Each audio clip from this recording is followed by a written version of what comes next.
Hello, hello. It is lovely to see you here with us today. It's just that kind of day, isn't it? It's a Monday. It's a Monday. Might as well get it out of the way. And then with me today, so happy, again, as always, my favorite brother, my only brother, Tom is here. Hello, Tom. Hello. I have shown up yet again. Yes. Because the awkwardness of not showing up while I'm doing a live show was just too much. Yeah, especially being in the same house. It's awkward. Okay. Why aren't you on? I didn't even yell that this time because I was like so far behind today. All right. So, but last night I was actually working on like just an outline of the order of things to do. I did not get through the whole show for today, but I do have the beginning. Let's see. We've done our greetings. Tom, would you like to do an introduction? I am Tom. I am often introduced as Brother Tom, but that's in a familial, not a religious way. People keep thinking it's religious. Like he's my I'm over at favorite monk or something. Someday I'll post videos. Yeah, it's not that you have a hermitage in this house. Well, not officially. I feel like maybe I do have a bit of a hermitage in this house, only, we are inadvertently both in it right now because plagues. Yeah, I know. But I feel know like what to think about this either. Inadvertently become the monastery. Oh well, here we are. Yes. So anyhow, I did not mean to interrupt yours. Go on, give more introduction.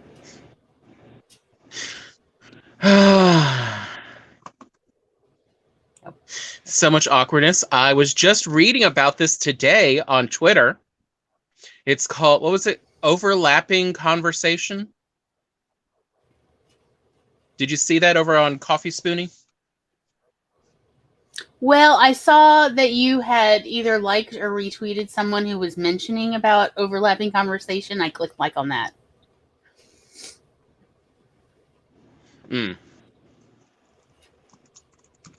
But, I don't know. I lost my train of thought.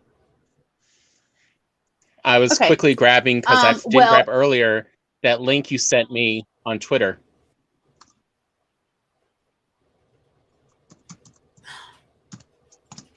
So I can post it up in a moment. You mean the little short video? Did you freeze up? No. The what are you picky about? Oh, yes. I thought that was actually a really interesting list, but not complete because it did not have tapioca pudding in there. Yeah. And I know a whole bunch of people who absolutely refuse to eat tapioca pudding, even though they swear they have worldly palates. And I'm like, okay. Yeah, it's like, I'm just going to spoiler here. Boba tea is tapioca pudding. Anyway. So, anyhow, my introduction. Hi, I'm Glory. You have wandered onto my channel or onto my Twitch stream. Congratulations. We're on Twitch. Because a very lovely semi-anonymous donor has made it possible for us to, for at least this month, stream on both YouTube and Twitch. And there may be even more opportunities available this month. In part because of that, I will tell you all about it a little bit more a little bit later in the stream. So get ready. Good stuff coming. Anyway, yeah, I was trying to figure out last night how to do the stickers, and it said, you're not an affiliate. You can't do this yet. And I'm like, So tell your friends. We need, 50 followers and an average of 3 viewers per hour of the stream and some stuff. I don't know. Magic? I'm going to go with magic on this till I know more details. So anyhow, let's see.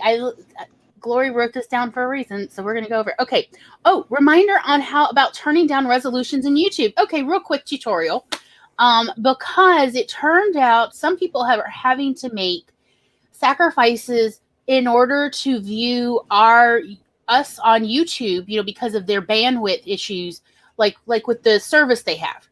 So I thought, hey, let's go over this right quick. Okay. So I'm going to do it with, we do timers, and we're actually going to do a timer, do a short sprint a little bit later in the stream, like probably it looks like about, 25, 35 minutes later, but I'm going to go ahead and show y'all in case anybody doesn't know how to adjust the resolution, because here's the deal. Even if you've adjusted the resolution previous months, maybe last year on your YouTube viewing, YouTube seems to like to reset my resolutions every month, sometime in the first 8 to 10 days of the month. Every month, they adjust my resolution higher. And so it uses up our bandwidth because Laura likes to watch videos, particularly music videos. So let's see. Let me do the things in the share screen while I remember how things work. Can you see, Tom? No? Yes. Yes, you can see. Okay. I can see it. Okay. Oh, hi, Joel.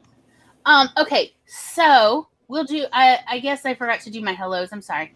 Okay, let me find one that will do, you know what? We could do doll. Okay. Let me first, hi, babies, don't do that. Stop that. I don't want things. Okay. All right.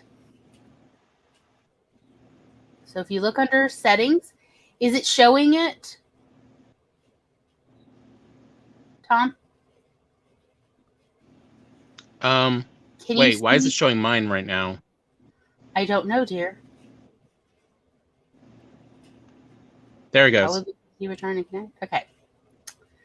Okay. Under settings, does it show the little pop-up in front of doll? Yes. Okay, do you see where it says quality? Right here at the bottom here, I've got it highlighted. Right? Okay, what you want to do is click on that one time and then do like 360.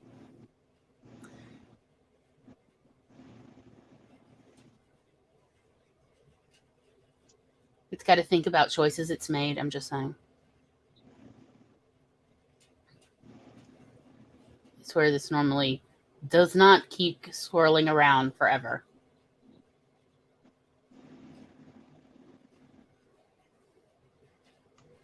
Okay, I'm going to pause this baby, and then I'm going to go, and now do you see under quality here in this pop-up, it now says 360.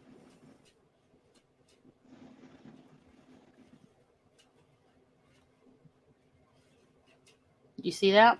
Yeah. Okay, I can make the resolution go lower, like 240 or even 144. Got to think about life choices. Which is great if you're mostly just listening. Yeah, or if you don't really care what it looks like. So, I mean, let's be brutally honest here. If you're trying to do not know why our internet is so wonky today. I'm so sorry, y'all. Okay, so you see how it's kind of blurry? The reason why it's blurry is because it's so low res. So I'm going to actually let it play for a little bit, and you can see it's a bit blurry. It's not crisp. Let's be perfectly honest. A lot of things that we may be watching, even some music videos, it's not that important that it be crisp video, especially if you're getting down to the end of your internet bandwidth, month allotment. And it's like, you know what, baby? Just put it at 144. It's fine. It's just... And it will really drop the data rate. Oh, yes. It will keep you going for days, if not weeks, Honestly, at 144, you will not, even no matter how meager your bandwidth allotment may be, it will keep you going for a while. But I just wanted y'all to see how to check your settings. I'm going to up ours to 480 because that's normally what I keep our bandwidth at, or our resolution at. So you can see there is a subtle change in the crispness because I've upped the resolution from 144 to 460. So I just wanted y'all to see that because I absolutely love that everybody is watching the show, but I cannot handle the guilt of worrying that you are making sacrifices, not getting to watch your music videos or whatever in order to watch us. So I want everyone to get to watch all the things they want to watch all the time, is what I'm getting at. So that was literally on my list. Now let's go and say hello to people because did y'all know I have ADHD? No, girl, we never suspected it the way you jump around. But anyhow, just to point out, Eva's here. Hello, darling. And Tom's here. I was like, Tom, are you clicking on things, buddy? Tom is here doing double duty in the chat. I may be here too. Double duty, double duty. I'm scrolling. Maybe. Thank you, sweetie. Yes, I last night I learned how to set the schedule. It took a few minutes. But I at least put the show on the Twitch schedule. Can't imagine. Tom, only one of us can click on the comments at once. It doesn't go well. StreamYard hasn't learned to share. Anyway, I can't imagine who this could be in Twitch, but hello, Blinkerbell. And then, yes, Jules is here too. Hello, darling. It is lovely to see you. Oh, this morning, y'all. Well, this morning I was asleep, honestly. Okay. Eva says 720p is what mine was set to and is the highest option. Yes, I would honestly, I mean, like, I don't know. Are we even broadcasting in that high resolution? Honestly, 420 is... Actually, it'll show you in 1080. Perfectly fine. But I mean, do you need high resolution of our faces? Really? Oh, I would really prefer if everyone said no on that and said, no, I would love to see Glory maybe a little softer. Yeah, at least drop it down to 480. It'll help us feel better. Yes. You know. Yes. No one needs to see that much detail. I would like to agree, yes. And then Maggie is here too. Hello. Have to help the Minionette with Science Fair. All the love. Well, best of luck. I hope it goes well. Be sure to tell us how it went. All right. I think we have done all the hellos. Okay. Tom can have the comment clicker thing back.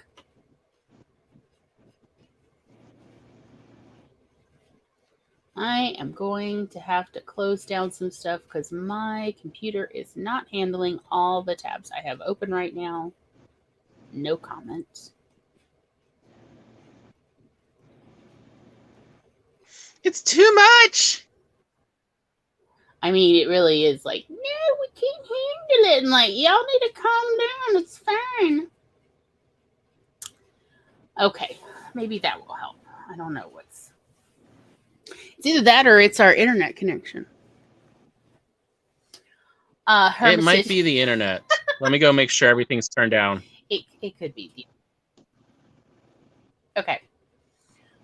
Yeah, like, you know what? Now that we're talking about it, so I broadcast onto the TV in part so I could monitor it. Yeah, okay. So I was like, let me go check. Yeah. I've got 360p quality on the TV. Because as I said, YouTube will ramp it up at in the beginning of every month. I wish they just did it on the first. I could set a reminder on my calendar of on the, second, go check and turn it back down. But it's like sometime between the second and they change it every month. Whatever.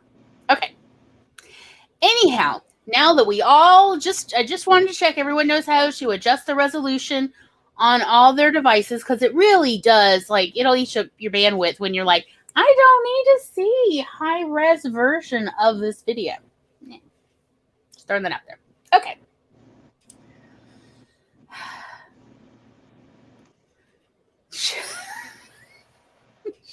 The internet, no, Jules, you stay.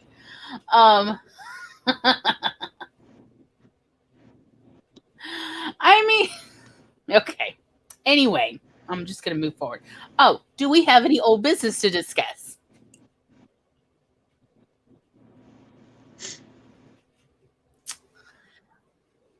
I mean, thank you, sweetie.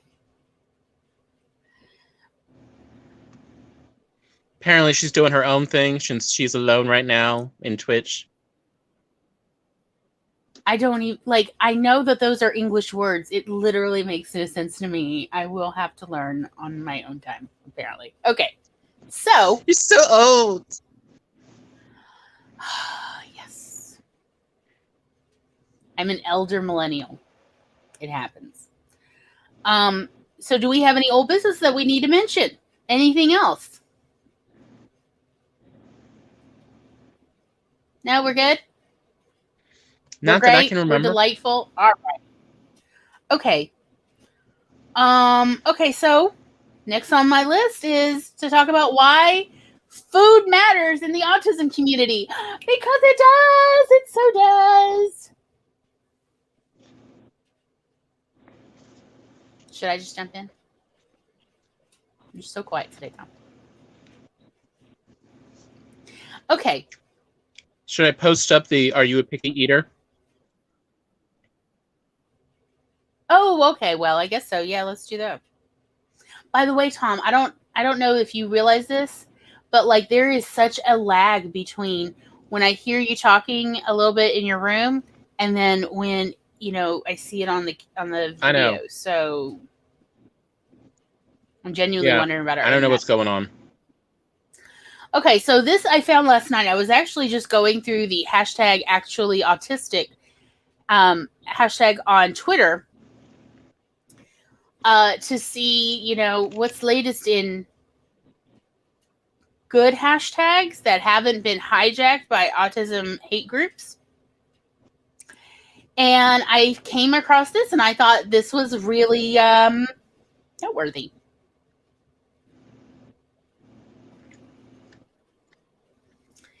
Yeah, I don't, the internet is weird today. I'm so sorry, y'all. Just know it's obviously not just you. If you're having problems too, Jules, I think is still in the struggle bus for internet. It's not just you. It's all of us today. So I thought this was kind of an interesting list of things. Lettuce, Brussels sprouts, cucumber, eggs, liver, pickles, avocado, or I have literally struggled with every single thing on this list at one point in my life. The only ones that I'm still nope, can't do. And I'm not talking about actual food allergies or food sensitivities where your body has a reaction. And the way I term that is if you consume something and then you feel nauseous afterwards, that is not necessarily oh, I just don't like it. That your body, it sounds, if you're getting nauseous, your body may be having a genuine reaction. That's not necessarily a textbook allergy, but you can be sensitive to enzymes in various foods. I have a friend who, if she eats raw tomatoes or even touches raw tomato juice, on the cutting board, her hands swell noticeably. And as the years have gone by, it's gotten worse to the point that she needs to, she has to have an EpiPen just in case. However, cooked tomatoes, she does not have a reaction to. So that's what I mean of if you consume something and you feel nauseous, I do not count that under, food likes and dislikes, because feeling sick is not, oh, I dislike it. That's no, your body's telling you something. Listen to it. But I just mean like where you're like, yeah, no, can't do it. So for instance, for me, raw fish. I keep trying that texture. I just can't. It's like soft and stringy all at once. I can't do it. I've tried so many times, y'all. My body doesn't have a reaction to it. It's just me. So that one I definitely still have. And the other one is snails. I don't have a reaction. The texture. No, it is not for me. Even cooked snails, even canned snails, I've tried it all. So I'm still working on those two, but all the rest I have eventually found a way. Because like our parents' philosophy was keep trying different ways to consume a food, different preparations. You may eventually find a way that you like. And so then you can say, it's not that, oh, I hate tomatoes. It's just, I don't care for tomatoes in some forms. This is how I like it, or this is how I prefer it. So yeah, I like sushi, but I only like the cooked sushi stuff. And it turns out there's plenty of people in Japan that only like cooked sushi. So, yeah.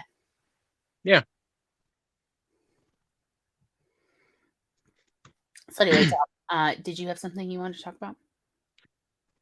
I mean, well, I was going to mention one, but it is a little, okay, it's a little gross for some people. So those delicate, mute for like a minute. So like one that I was very surprised at that it turned out my body had a problem with that I didn't was Balut in the Philippines, which is, an unhatched duck egg. Balut. That's how the yes, ladies it's something you eat at like 2, 3 in the morning. And so, I was in Manila, and I always heard about this. So I figured, here, let me try it once. I actually ate it. I did have a problem at the time, but I woke up, several hours later in the morning. It's just the body's like, no, we don't like that idea. Get rid of it now. It wasn't an allergy. It was simply like just the mind changed its thoughts, and suddenly, no, you can't eat that. I think it's important, not just for neurodivergent people, but like all people, neurotypicals included, to just listen to our bodies more. I feel like there are plenty of societal pressures to conform to whatever that society enjoys eating and not listening to our own bodies. And I'm like, look, if you ate something and it didn't agree with you, accept it that maybe that does not agree with you. And sure, you could try to consume it at a later date in a different format, a different preparation, but give it time. But yeah, mostly just listen to your body. So one of them that I used to think I just didn't like, but it turns out my body actually has a reaction to is blue cheese. I literally have like my sinuses get congested and I get nauseous pretty quickly within about 20 minutes of consuming blue cheese. Now, if it's pasteurized, so blue cheese dressing that's commercially prepared, and you buy it, it's shelf stable, I don't seem to have a reaction, although I don't really enjoy the taste. I assume because my body associates the taste with getting sick, from it before. But when it's pasteurized, I don't seem to have a physical reaction to it. But because I guess I sort of connect the taste of blue cheese to the nausea and the sinus congestion and the sinus pain and everything like that. I still don't enjoy the taste of blue cheese, although I've had it where it was like, it was pasteurized or it was cooked like in a sauce, and there wasn't that much in it, so it wasn't an overpowering taste. And I found that was okay. I could handle a little bit, even though I had past negative experiences. So I just want to point out, like, let's listen to our bodies. So while we're talking about food and autism, I really want to talk about listening to our stomachs. Our stomachs know what's good for it and what's not. And at a certain point, even like when people talk about how, like, why are adults still eating chicken tenders and eating macaroni and cheese exclusively? Like, at a certain point, if you're like, look, this is what makes my stomach the happiest, then I'm definitely going to recommend that you listen to your stomach and only occasionally introduce foods or introduce new foods at a slow, measured pace, like no more than once a week or something. Because who knows what's going on with your gastrointestinal system, so let's respect that. And let's listen to our stomachs when our stomachs say that we're hungry, when our stomachs say we are full, and let's just honor that. I think that's important.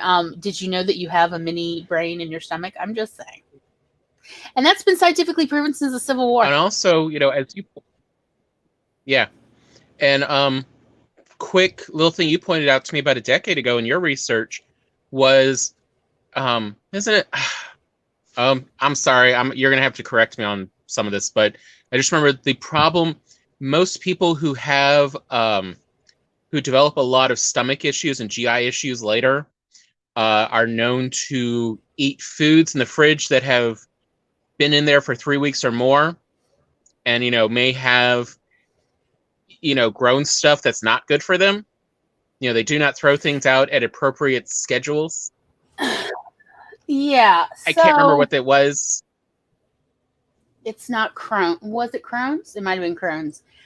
So we have a friend, that we met several apartments ago, and lovely person. I love her. She's also a really great teacher. I respect her so much.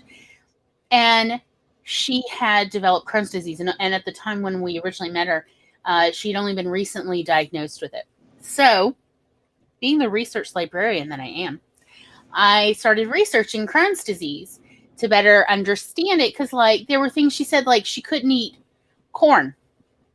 Not even, strained, soup that had corn in it that was strained out because it has these micro tiny bits. And so, I was trying to better understand my friend's dietary, health needs. And one of the studies that I had came across, and I sent it to her because she's the teacher, she's always interested in these, is that the researchers did not want to say there was a causation because this was a preliminary study. But they took people of all ages who were newly diagnosed with Crohn's, and they gave them a simple survey asking about everything they'd had to eat in the previous week and month, about how long things had been in the fridge or how long it had been, since it was open, shelf stable things, you open it, but then maybe you seal it back or you put a little tie or something and you put it back on the shelf. So what they had eaten in the previous week, how long had it been since it was opened, or, how close was it to being perishable, so on. And what they found was people who were newly diagnosed with Crohn's disease, for whatever the reason, and again, I want to point out, correlation is not causation. So just because there's, a connection doesn't mean that one is causing the other. And they were very keen to point this out, but they found that people newly diagnosed with Crohn's disease, I think the average age of every single thing they ate was at least 1 to 3 weeks past its use date. What I think of now is the ultimate trash pandas. And I was like, and honestly, the researchers were like, is there a connection? And they said, we don't know yet. So we have to do further studies about it. But I just wanted to point out, so they postulated that possibly there may be low grade amounts of listeria in some of these foods. They had noted that people newly diagnosed with Crohn's disease, and no matter their age, again, I want to point out, and I think the age group was 8 years old or 6 years old was the youngest person, and 68 or something like that was the oldest person in this essentially preliminary study. That they ate an incredible amount of what I would call deli meats. So, however, hot dogs are included in that. So essentially it's pre-cooked meats that are then eaten, they're meant to be pasteurized, but they can then have bacteria and viruses and yeast introduced back into them because people don't normally always eat them fully reheated before, or fully reheat them before they eat them. And so the researchers were wondering if, like, it was, these low level amounts of E. coli and listeria and other things, if maybe it was exacerbating the Crohn's disease.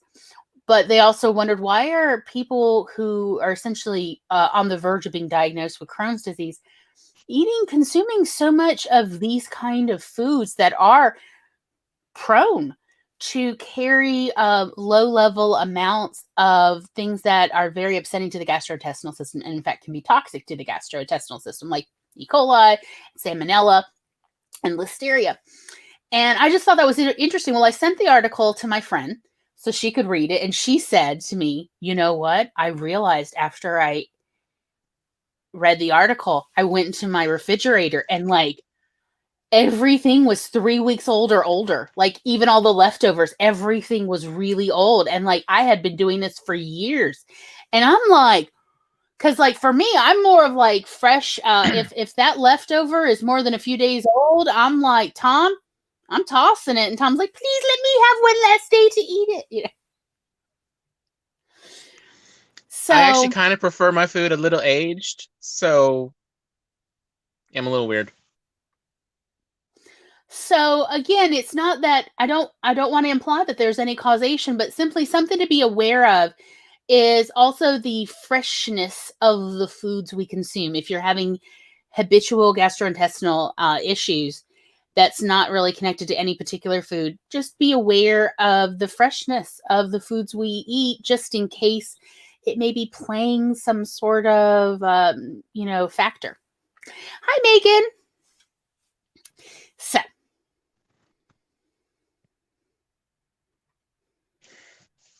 But yeah, I thought that might be something also to bring up these are people who also just tend to not be listening to their bodies. They don't notice when something might be upsetting it.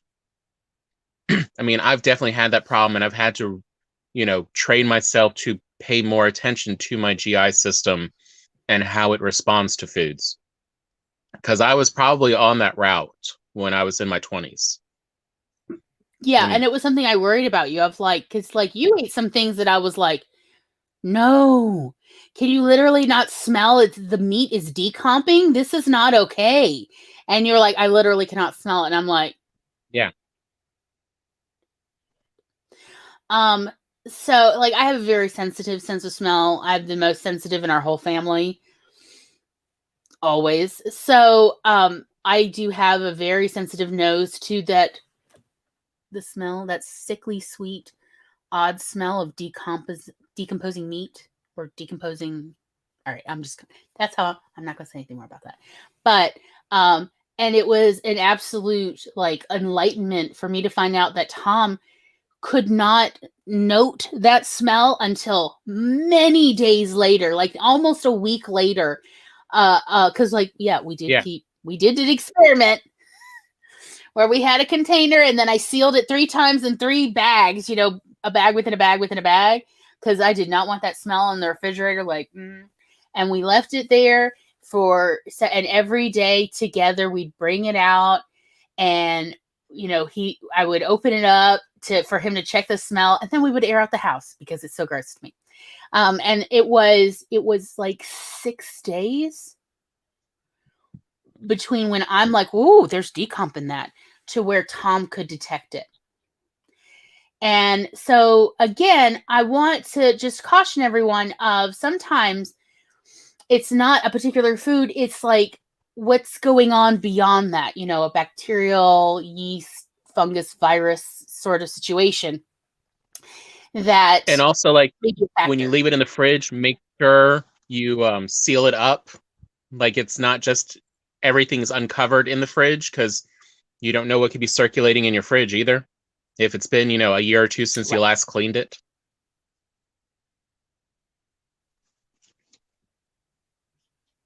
So I wanted to bring up, because like, yeah, food is this incredibly beautiful but complex matter in the world of everybody, not just neurodivergents, everybody. But there's so much sensory Yeah. material going on when we're consuming or about to consume or had just consumed food. Like, there is so much going on.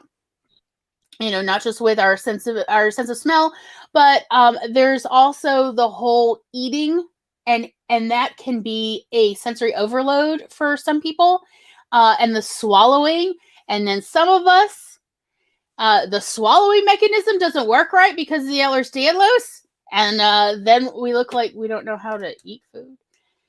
So then there can be some emotional embarrassment issues going on sometimes. So I just wanted to just give a couple caveats that we've noticed. Tom, I think you replied with my account on Twitch. Well, I'm having problems being in Twitch, so it's just I figure simple answer. Sauerkraut. Okay. So the two big reasons I think it's important, I know he is imposter. You get it. The two big reasons I think it's important to talk about food again for season 2, and spoiler, we're going to talk about it probably for season 3, is first, there is an entire world of pleasure associated with food. There's an entire globe of people, past and present, who figured out amazing, exciting ways to enjoy food. And it genuinely makes me sad at the thought that there are people in this world that live on macaroni and cheese and chicken nuggets. That is literally, I guess, 3 foods, pasta, obviously low-aged cheddar, young cheddar, or some sort of cheese product, and chicken nugget, and I guess breading too. Velveeta. American cheese. And that's the embalmed cheese. Velveeta is not American cheese. It's very clearly labeled cheese food product. But that there's the food, the variety of food that they consume is so tiny compared to an entire globe of a variety of foods and then food preparations and everything, that it just makes me sad to think that there are people who are not learning that there are even more foods that they like. Sure, there'll be plenty of foods you don't like. I promise you this. I promise you. But, if you think about your favorite dessert, I like desserts, so I'm going to go with that. If you think about your favorite desserts or any of your tier of favorite desserts, there was a day before the day that you had your favorite desserts the first time. And if you had tried that dessert the first time and you were not in the right frame of mind, or you were already having a rough day, maybe you'd even had a meltdown before, you might not have been in a receptive mood to enjoy this dessert that would later become your favorite dessert. So it's one of those of, don't necessarily say, try it once and go, oh no, I hate it. It's like, it may have just been a rough day. It's okay. It's totally okay. So, and then the other reason I thought it was really important to bring up food again, for another episode, is nutrition. So again, I'm going to go back because I read this article is what happened. I read an article a couple weeks ago about people, particularly men, it's like whole point was like children that eat like babies, men that eat like babies, or children or whatever. And, again, you cannot get all your macronutrients and micronutrients. Your macro, like your fiber, and micronutrients like vitamin C, you cannot get it from living on a diet of macaroni and cheese and chicken nuggets. Like, you just simply, it's not possible, unfortunately. And while today you may be eating plenty of a variety of foods, if you keep eliminating foods because of negative experiences and you don't revisit the food later, that palette of foods you're eating, of your nutrition world, your nutrition options will just keep getting smaller and smaller as the years go by. And it could reduce the quality of your life. It could shorten your life, unfortunately. Like, honestly, they have found that a diet low in fiber is not a good life expectancy for anyone, it turns out. We need fiber for a huge variety of reasons, and we need both kinds of fiber. There's more than one. So I just, I want, if you have a diagnosis of autism, you already have a lowered life expectancy. And I think probably most of that has to do with the stress of living in a neurotypical world that does not welcome us. But let's not add like poor nutrition to that and low food pleasure to that. Let's at least do what we can to bolster our, quality of life. So that was like why I wanted to do this episode in the first place. Hello, Charlie. And so here we are. Here we are today. Should we do a quick it does kind of remind me of a whatever what do you call it? Things we like to complain about a lot.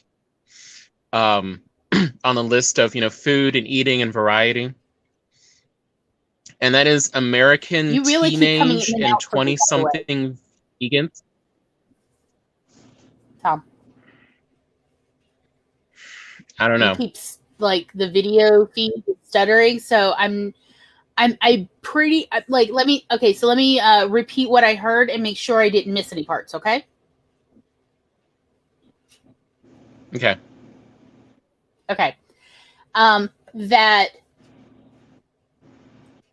something about teen vegans. Teenagers and 20-somethings and the vegans/vegetarians in America. Oh. Does that mean I get to talk about one of my former sister-in-laws? You can as well, but just that part of they do it as a restrictive diet, and the going with all of these meat substitutes instead of there's a lot of great vegetable dishes out there. Oh, there really are some really delicious and wonderful vegetarian and vegan dishes that are not using highly processed food. Because again, that is my concern with a lot of, what would we call it? It's like food attitude or like, so one of the kind of psychology factors that has been observed, and we know that it's just all humans. It's not like American teens or something. It's all humans at that age, at a certain age, let's say approximately when puberty starts. So whenever that is, because it's different for people, it's usually somewhere between like the age of 8 and the age of 16 is when puberty starts for people. And then it goes on for, I don't know. I'm told with men, they never actually escape puberty. So sorry. Cause yeah. No. But anyhow. Hence, these hands.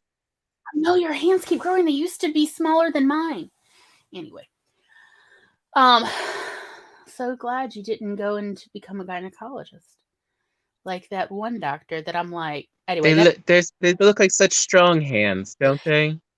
I could hold on to my friends with these hands. And then the nothing came. They're gone. I love when you do a never story reference. So anyway, so it's something that people do have a tendency to do in puberty, which is their world is changing so fast. Socially, everything's changing. Their body is changing. Everything feels out of control. And they have this desperate need to feel like they're in control of something. So they control their food. Yes. And they control their food to the detriment of their health. And puberty is a very important time in all human beings' development. And so if they have poor nutrition during puberty, it can have lifelong effects that are quite negative. It means reduced brain size, reduced brain growth. So their brains are lighter weight. It means their bones don't necessarily become as dense as they need to, because this is like the last chance before, because like what grows on men afterwards, the part of puberty that never ends for men is soft tissue like cartilage, tendons, ligaments. That keeps growing. That's why men's noses and ears and hands keep growing, is actually because of the cartilage. The collagen keeps growing, not the bones. People's bones stop growing at the end of puberty. So this is like last chance. And so for teens to have highly restrictive, like a little restrictive, let them have their fun. Of like, no, this week we don't eat any jam ever. Like, all right, as long as you're eating your vegetables, okay. But especially like if you get them to eat some fruit, not a ton of fruit, but like some fruit, it's fine. But like highly restrictive. So one of my former sister-in-laws, she used to come stay with us every summer when I was married to her older brother. And I think she was 15 when the summer she came to stay with us. She said she was a vegetarian. And I'm like, okay, that's fine. Cause like I grew up surrounded by vegetarians, and like our parents certainly believed in having vegetarian nights or vegetarian days where we definitely did not consume meat. And sometimes we didn't even consume dairy, although our parents were concerned about our health as children. So we still kept consuming dairy. They just refrained on certain days. And also like the Hare Krishnas would feed us for free on Tuesdays. So guess what we did on Tuesdays? Pretty good food, I must say. So, but it turned out my former sister-in-law's no one should ever have hate diet for Hare Krishnas. Was lovely people, at least the ones we met.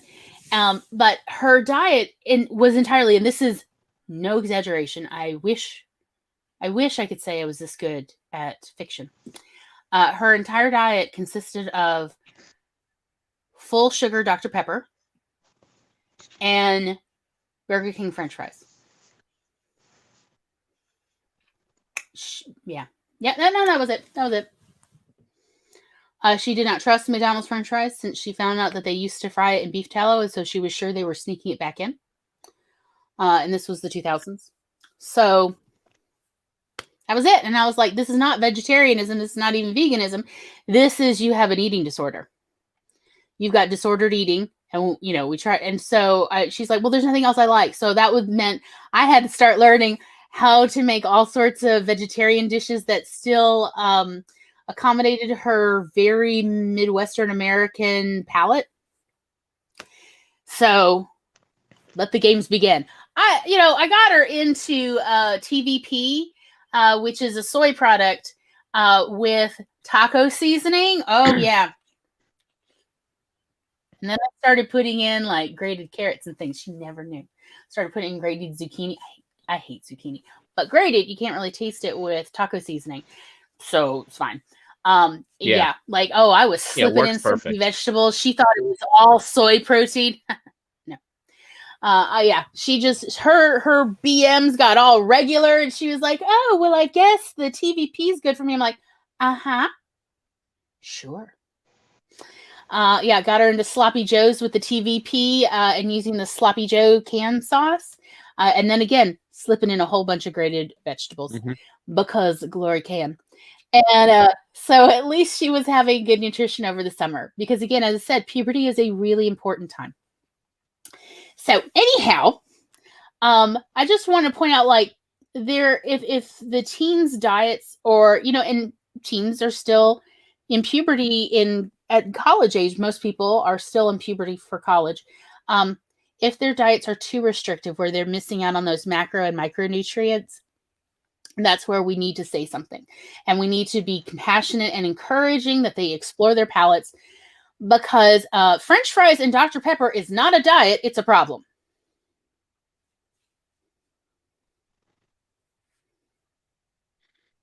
I mean, and now you have YouTube, and there are so many people around the world who are showing their area's recipes. I mean, I love the vegetarian dishes from Ghana and all the different regions of India and Indonesia.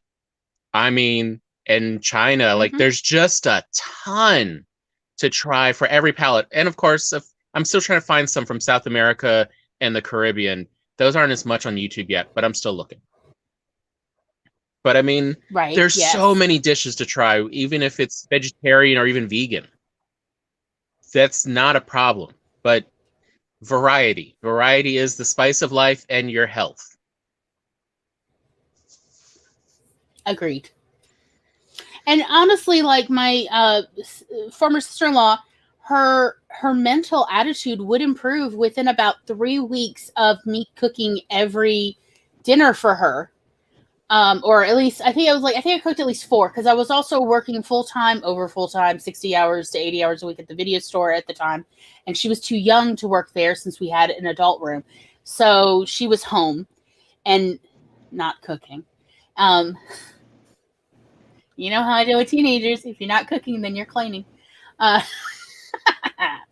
and so, yeah, I was cooking at least 4 meals a week for her. And then she was eating leftovers. So I was making a ton. Because, like, also, our little sister was the same age. They were the same year. And so they would hang out all the time during the summertime. And so I was making huge batches of this food because I knew they would eat all the leftovers during other meal times when I was at work. And within about 3 weeks, because they're teenagers. Everybody's attitudes improve because, yeah, you know, when the gastrointestinal system is happy and moving along regularly, it does help people sleep better. It helps them feel better during the day. There's no surprises. And also, it's well balanced. Yes.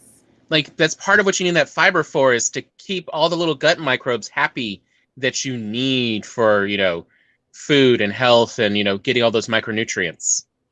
And so, yeah, without fiber, the GI tract just gets really wonky. Yeah, and you can get gas, and gas can be quite painful. So, again, people, I think, sometimes can adopt a sort of disordered eating attitude. Hello. They can adopt a sort of disordered eating attitude just based on how their gastrointestinal system is sort of wonky, is all over the place. Like day to day, sometimes it's moving too slow, and sometimes it's moving too quickly. And sometimes it's just super gassy, and that can be very painful. And I absolutely understand why sometimes people can essentially adopt maybe a misnomer about what's going on with their system.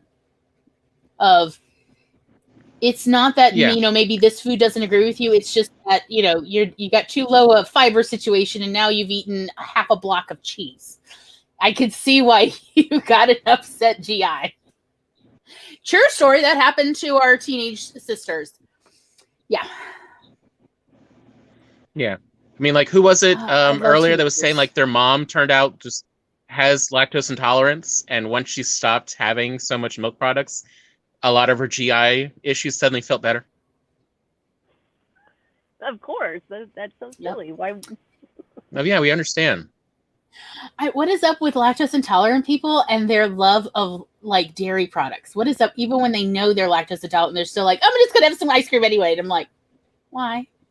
If it hurts, why are you eating it? Well, I think it says something that there's, you know, they're on two ends of the spectrum.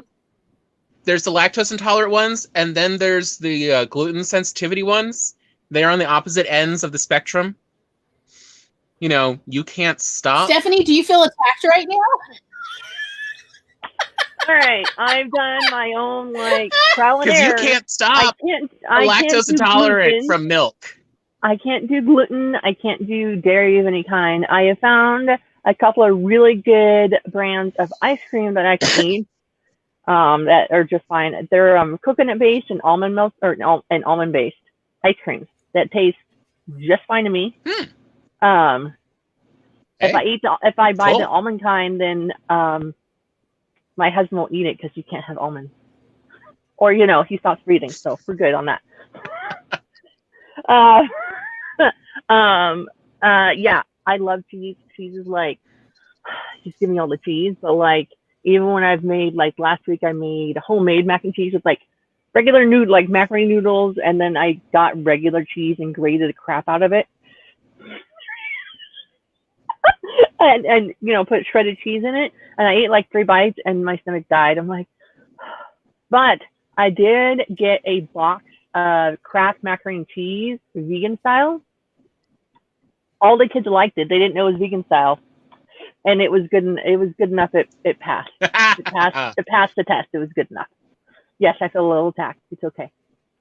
I'll stay on the screen. Yeah, I feel like one of the biggest problems everyone on the planet has with good nutrition is everyone gets these societal ideas about, oh, vegan doesn't taste good, but it's virtuous, and versus meat tastes fantastic, but it's like it will kill your body and the meat will live there forever for 5 years in your gut, that kind of stuff.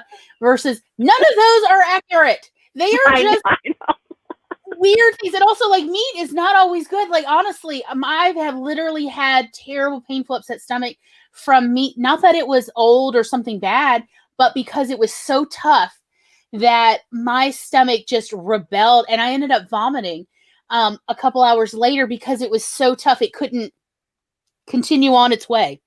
And so, like, it's just one of these of like, no, vegan does not necessarily mean it's terrible. Right. Sorry. No, you're fine. I found it amusing. It's fine. You're good. Okay. But yeah, like, meat is not always the answer, and vegetables are not always terrible. Please stop villainizing food. It's just food, for heaven's sakes. Yeah. But if the people who have sensitivities and allergies to food, if they could just please lay off the food that is making them sick at least once in a while, I would be happier. I'm sorry, Stephanie. This has become a Stephanie attack episode inadvertently. I'm so sorry. It's okay. So let's change focus. So my daughter, she has texture issues when it comes to food.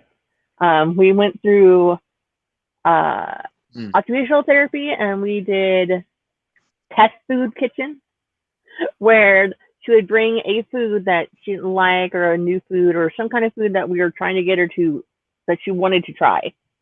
And then she would like take it, and they would like cut it open, or like mush it up with their hands or fork or whatever, and like they would talk about what it looked like, what it felt like on their hands, and like the texture and stuff, like describing it. And then she would have to take 3 little bites, and after that she got to have, so she brought something new and gross to her anyway, and then she would, after that, she would get something that she'd like. I mean, now she's able to eat green beans and carrots with little gagging, because it's just the taste and the texture of it. So, and she's even funny about her mashed potatoes. Like, they can't be like total baby food smooth, but they can't have chunks in it either. It's a very fine, happy medium. It's fine. Sometimes she'll be like, it's a little too mushy, Mom, but I'll eat it. So, but yeah, she's and our parents dealt with us all the time, the same thing. And it's just training them to go, I'll still try it this time. Like, they don't get stuck in that mindset of just the appearance means I can't touch it. Like, that's the danger, is where they just can't even approach it, versus if you're not feeling it that day, it's fine. Yeah, so like in our family, our parents came up with the rule of any vegetable on your plate, you have to have 1 spoonful of. That's it. One, and it wasn't like a big spoon. It was like we had child-sized spoons and forks, and so like it was our mouth size. It was 1 bite, if you will, and you don't have to eat any beyond that, but you do every meal have to eat 1 spoonful or the equivalent for everything, not even just the vegetables, but like anything else on the plate, every dish on the plate, if you will. And I think that was very effective for me personally, because it desensitized me to a bunch of problematic textures when I was a kid. So, as well as it gave me a certain level of control, because I was the one who determined at what point did I eat my spoonful of vegetables. It wasn't, oh, you have to do it at the start. It was just, you just sit there as long as you want. You can sit there 3 hours, but you're going to have the one spoonful of each dish on your plate. And certainly when they were new dishes, we weren't given huge helpings either. So there was no guilt about finishing your plate. Like, it was like we would get little toddler size. Oh God, that messes with people. You know, and like, certainly vegetables were not introduced. Like, the first time we saw a new vegetable, we were forced to eat it. It was like, no, that was, every vegetable was first introduced by only mommy and daddy can have it. Children are not allowed to have such delicious things. Even that time, remember when they ate those rutabagas and it was like, you liars. They were like, this as they were like, every month trying not to. For our entire childhood. They pulled this move and it worked every time. I'm so embarrassed in retrospect. We were so gullible. Over a decade, they pulled this and it still kept working. Yeah, that was how they got me to try spinach with spinach souffle. I don't know if anybody remembers. How old are you? That Stouffer's makes this thing called spinach souffle. And that was how they introduced spinach to me. And I, to this day, like, the ultimate treat is just give me my little thing of spinach souffle because it's now microwavable. And that was how they introduced spinach, because they didn't want me to have Tom was still too young. He was still a baby at this point. Like, it was introduced to me when I was a toddler. But yeah, the first time I was like, oh, I want to try that. And they were like, no, this is grown-up food. You can't have this. This is only for mommy and daddy. I'm going to have to wait till I'm as old as you to have it. Well, we'll think about it next time. Maybe you could have one bite next time if you're good that day. Scammers, absolute con artists. That's interesting. If I ever accidentally have another baby, I'll try that when she's growing up. No. Oh, they did it even into childhood. They did it. It was like these monsters. Every time it was a new vegetable, it was like, I'm so sorry. These are only for mommy and daddy. You can't have this. And they meant it. Like, the first time, there was no negotiating. Because I even offered, like, I will clean up my room. And they're like, oh, it's tempting. But no. This is too good to let mere children have. And we believed them. I'm just saying, it's a really good tactic, and I've told a bunch of other adults, like when I was going through the education program at college, and everybody has used this scam on their kids, and it really does work, apparently. But you have to sell it. You have to sell the sizzle. Oh, this is so good. Oh, I'm so glad you and I are having this. You know, it's definitely too grown up for children. So good. Jicama salad is the best. I can't believe that, Mrs. So-and-so made it for us. Oh, and, yes. Freaking con artist. It's a really good con because it definitely gives you, it is that supply and demand thing of like, but I want some. I'm a child. I don't have, a credit card to go grocery shopping. How am I going to get this? I guess you're just going to have to behave. Now, I will say there's one exception of why we didn't like our vegetables growing up. And a lot of kids didn't, that I eventually figured out years later. And that is the abuse of lemon juice and vinegar in greens. What it's actually there is to just keep the greens a green color that's very bright. People didn't realize this. They thought it was for flavoring.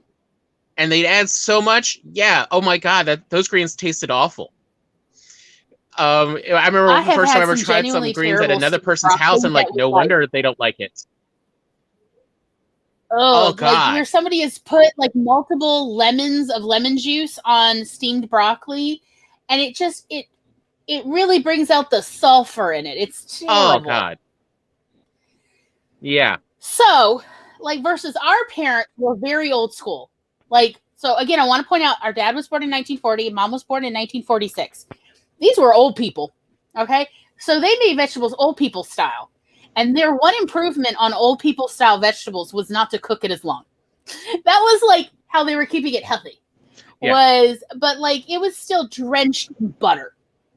Like that was like how they were used to it. So they didn't use newfangled lemon juice and other additives, or what is it? Sometimes they add baking soda. People sometimes add baking soda to bring out the brightness in green vegetables, and it changes the taste in a very unpleasant way if you use too much, and it is so easy to use too much.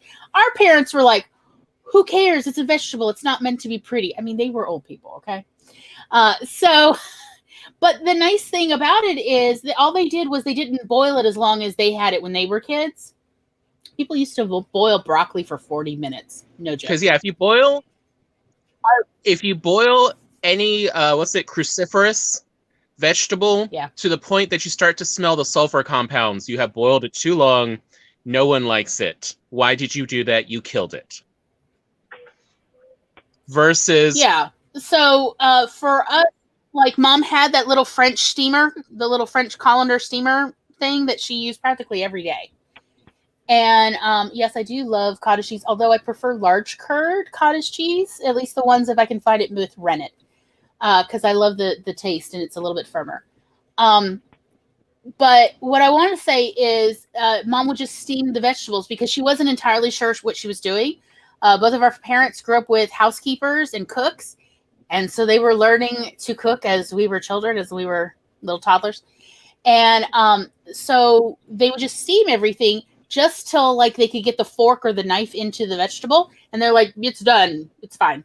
And then they would just drench this thing with butter or margarine in the case, because Mom thought margarine was better than butter. Dad was philosophically against this. This was the big controversy in our family growing up, by the way. This is the thing they fought over. More than just, they didn't fight over how to raise children. They fought over margarine versus butter. This was our home. And yeah. Because margarine was invented by Napoleon. Anyway. So, anyway. My point just being, we had it sort of more old-fashioned style vegetables, only just steamed instead of boiled to death. And that's really nice. I got to be honest. Butter's lovely. Butter and margarine both, frankly, are better than oodles of lemon juice or baking soda. So, I don't think vegetables should feel like some sort of disciplinary punishment. But I mean, it shouldn't be punishment, but whatever texture works for you in the end, that's what matters. I mean, Glory didn't like strong, uncooked carrots. So, I mean, she came up with several ways to eat it that she did enjoy. I don't like it. It's that literally it does. Sometimes my gastrointestinal system's a little iffy, and if I have too much, even baby carrots that are raw, I will literally it will trigger something in the system that says everything must go. It's not pleasant experience. So, but I don't have that reaction with cooked carrots. But I don't like how cooked carrots taste necessarily. So I had to figure out other ways to dress it up. So orange juice and honey are great. And we called them gold coins, and that was revolutionary. And butter. There was a lot of butter to make them glisten. So, how about we do a break and maybe we can work on our internet? Okay. Okay. All right. Do.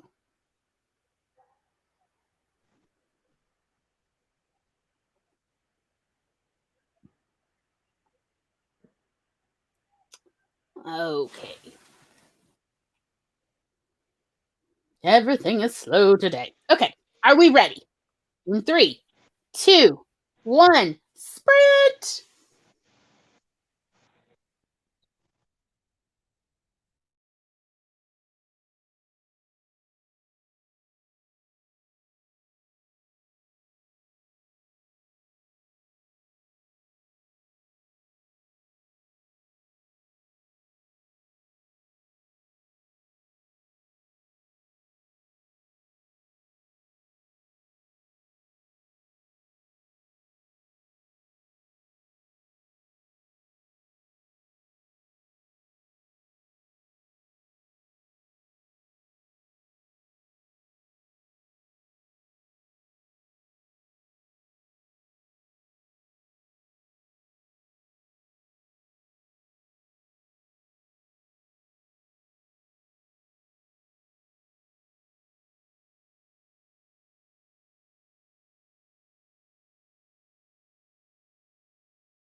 Beep beep beep beep.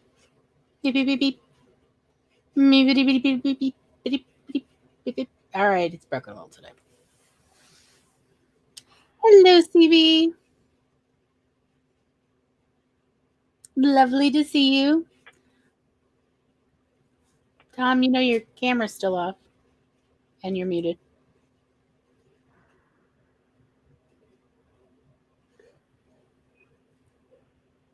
He's back.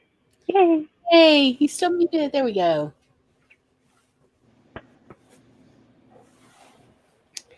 Well, how did everybody do?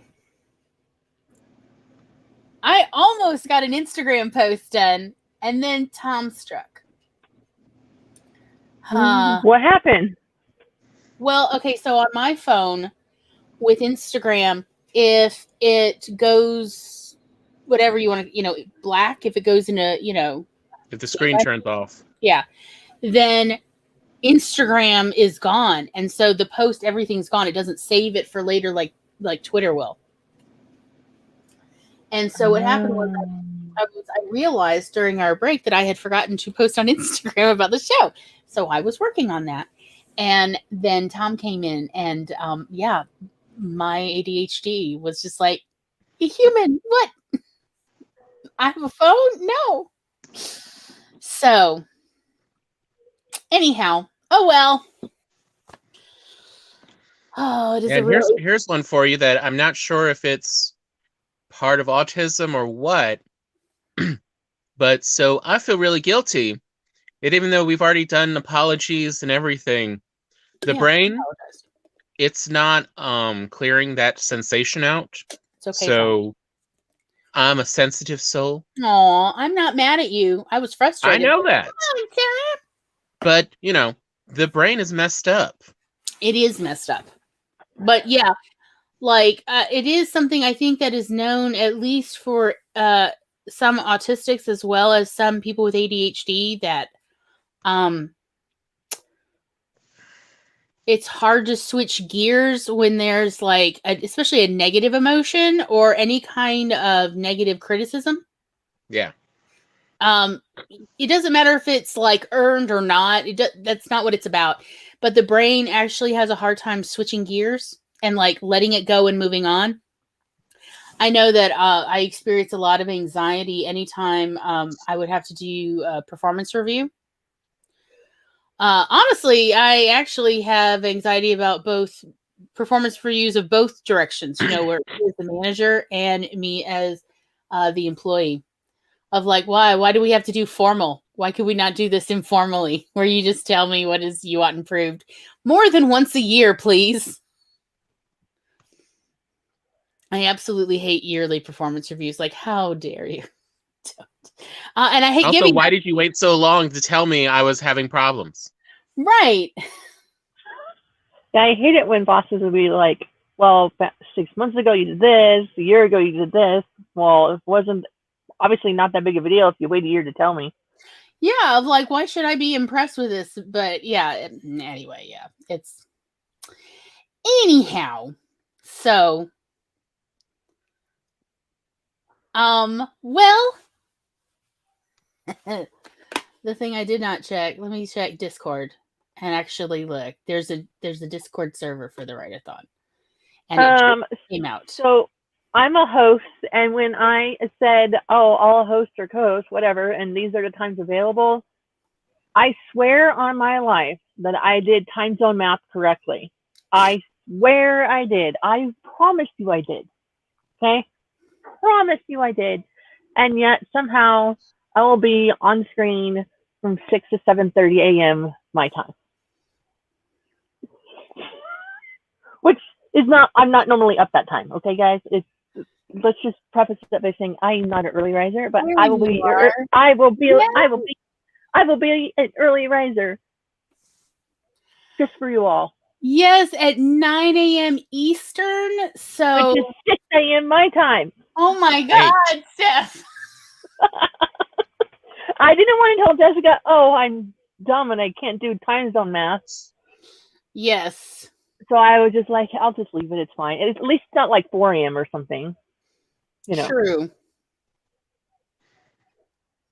Yeah, I'm going to be let's see, I have chat on during the write-a-thon on the 13th at 9 p.m. Yeah, I'm hosting I'm hosting on Sunday morning from 6 a.m. to 7:30 a.m. Pacific time. Yes, because I can do that now, just not then. I mean, I can't say I'm shocked that they're like, Glory could do chat.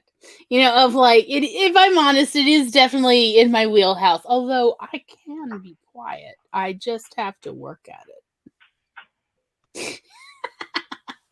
But yeah, so on the 13th at 9 p.m. for the write-a-thon, I'll be chatting. Shocker! I'll be there. Last time, so the first worldwide write-a-thon, I was awake for the whole thing, the entire thing, all of it. Wow. Hard pass. No. The second time, I think I missed like 4 hours of it because I was sleeping. So I will get up early. I'll do my stream, and then I will wake everyone up and get ready to go to church that morning. It'll be fine. I know that I talked to Jessica the other day, and she said there was like 128 people that wanted to host a stream, which obviously there's not. What is it, Jackson? Yeah, we're going bowling later. Obviously there's not 128 spots. So she said that she put everyone's names in like a generator, like a random generator thing, and then she just picked the first 28 spots or whatever. I don't know, however many slots there are. And then whoever's co-hosting is, she's not assigning people to co-host. It goes on that Google form and says they want to co-host with you. I'm not looking at it until later. I'm always the last one to get picked. Yeah, I mean, she asked me how many. She asked me like how many people can you host, and I was like, well, I just had someone buy me a paid account, so I could do a total of 10, so I could do 9 other. And so yeah, I saw like there she's got it open, so I have 9 slots, people. Let's get this in. Woohoo. If anybody wants to chat with me, where did it go? I've got a spot for you. I just saying. They moved around all my icons. I gotta find it again. Oh, Where did it go? Technology is not my friend, guys. It's just not my friend. Okay. I don't even know how you use Discord. I was like, I hope I'm doing this right. I mean, I have a Discord channel. It doesn't mean I know how to use it. Oh yeah, like I'm like no good at Discord, but that does not stop me from trying. It took me 4 months from when I first installed Discord on my phone to figure out how to leave a voice chat. I don't actually want to talk about how long it took me to figure out how to leave a voice chat, but the truth is, it took me 3 weeks of active effort, including restarting my phone.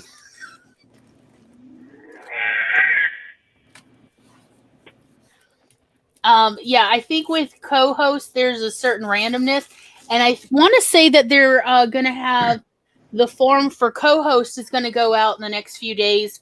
It's up. Oh, is it? Okay. She put it up this morning. She put it up in the Discord, and so if you want to co-host, you just go in there and like add you to the Google form.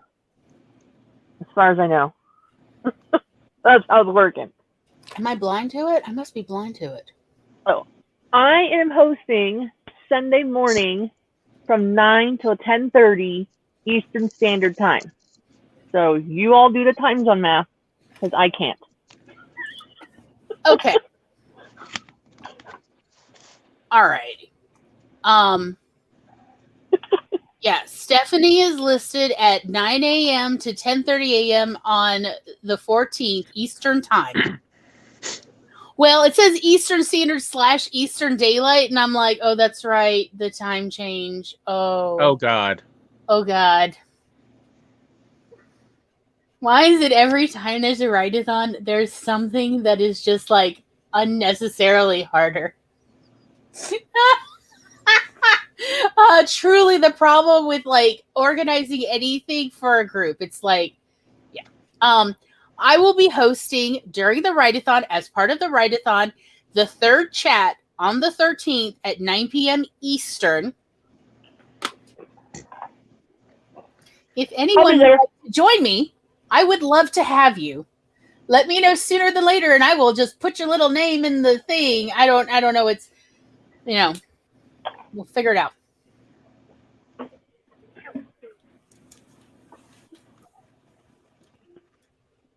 And then there's some kind of drama going on with Jessica teasing Stig about Stig is cheating, about something, about not paying attention to the rules. I don't know. I haven't read that narrative yet. It sounds funny. So, essentially Stig is already starting with the shtick. Norwegian shtick. It gets started early. There, I said it. So controversial, yet so brave. So that was like the little, yes, I'll be doing chat for Write-a-thon. It'll be fun. It'll be fun. And then Stephanie's going to be doing actual productivity sprints. Yes. In the morning. Yes. The wee hours of the morning. So either I'm going to like try to sleep a little bit and set an alarm, or I'm just going to do what I usually do on Saturday night and not sleep. Either one. That's what I'll do. One of those two. I'll let you know later what happens.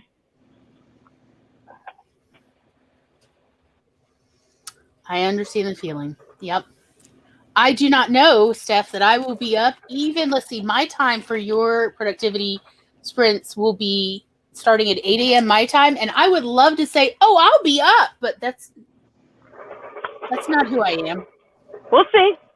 Yeah, I may be up because I haven't gone to sleep yet, or I may have woken up in the middle of the night and been like, hey, I'm here. I don't know.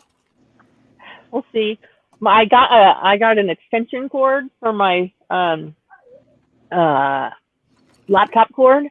So because I have a laptop cord that has this giant block in the middle of it, so when I'm sitting at the kitchen table and I plug it in across from the kitchen table, it'll pull it out. The weight of that block will pull it out of the outlet. But now I got like a 3-foot extension cord power strip thing that it can lay on the floor and it doesn't pull out. So I can sit at the table comfortably and not say, oh, my bed's so comfortable, I'm going to go to sleep.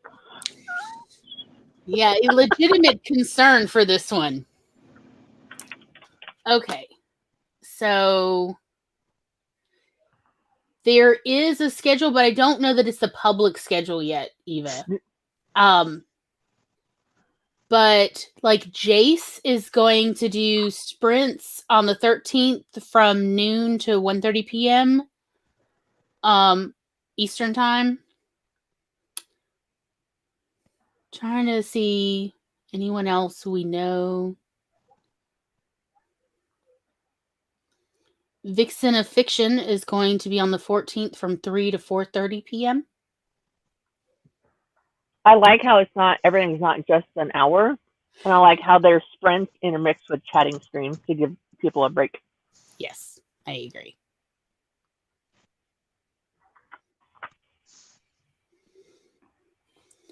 So I think like they haven't made it public yet, Eva, because we still don't have the co-hosts who want to be co-host figured out yet. And then after that, I'll still have room for people. So far, I will still have room. So I'll probably have room still. So if anyone wants to join me, I'll let you know whenever she announces the final thing. Yeah. I swear I saw Great Fry's name somewhere. Okay, she is listed as a co-host on the 14th from 3 to 4:30 a.m. Eastern time. And there's a note about daylight savings times begins at 2 a.m. Eastern and the time jump. Yeah, so at 2 a.m. it's actually, so when it turns 2 a.m. it's actually 3. So I think that's why there's no 2 a.m. time slot in either the chat or the sprint times. Yeah, I noticed. Great Fry is listed. She's going to be on Truly Tash's. Truly Tash is going to host it, and Great Fry is listed as the first co-host for March the 14th from 3 to 4:30 a.m. Sage is going to be a co-host on Jace's. And again, that's the 13th from noon to 1:30 p.m., as well as Meadow will be a co-host on that same sprint productivity thing, whatever. CB would like it if someone could do the time zone math to switch to UK time because he's useless. Isn't UK 0 GMT? Yeah, I think I want to say for us, it's 6 hours ahead of us. Like in Central Time. So that would be 5 hours ahead of Eastern. So, CB, Stephanie, let's see, 5 hours ahead. So yeah, it's like add 5 to whatever times we're saying. 2 p.m. Let's see, 9, 10, 11, 12, 1, 2. So that's 2 p.m. CB's time for Stephanie's sprints. Well, what time is it for CB right now? Let's go with that. Well, and then CB's on. No, what time is it now? England is 0 GMT. So I mean that's. Yeah. So they're not going to have what do you call it? Daylight savings till the 28th. 22 hours. So is that 10? No, midnight is 24, 11. Yeah, it's 10:30 tonight. So what time is it now? Yeah, he's 8 hours ahead. Yeah, she's 6 hours ahead of us. She's 5 hours ahead of Eastern. Yeah, because right now it's 2, so it's 10 there. So yeah, it's 8 hours ahead of my time. So.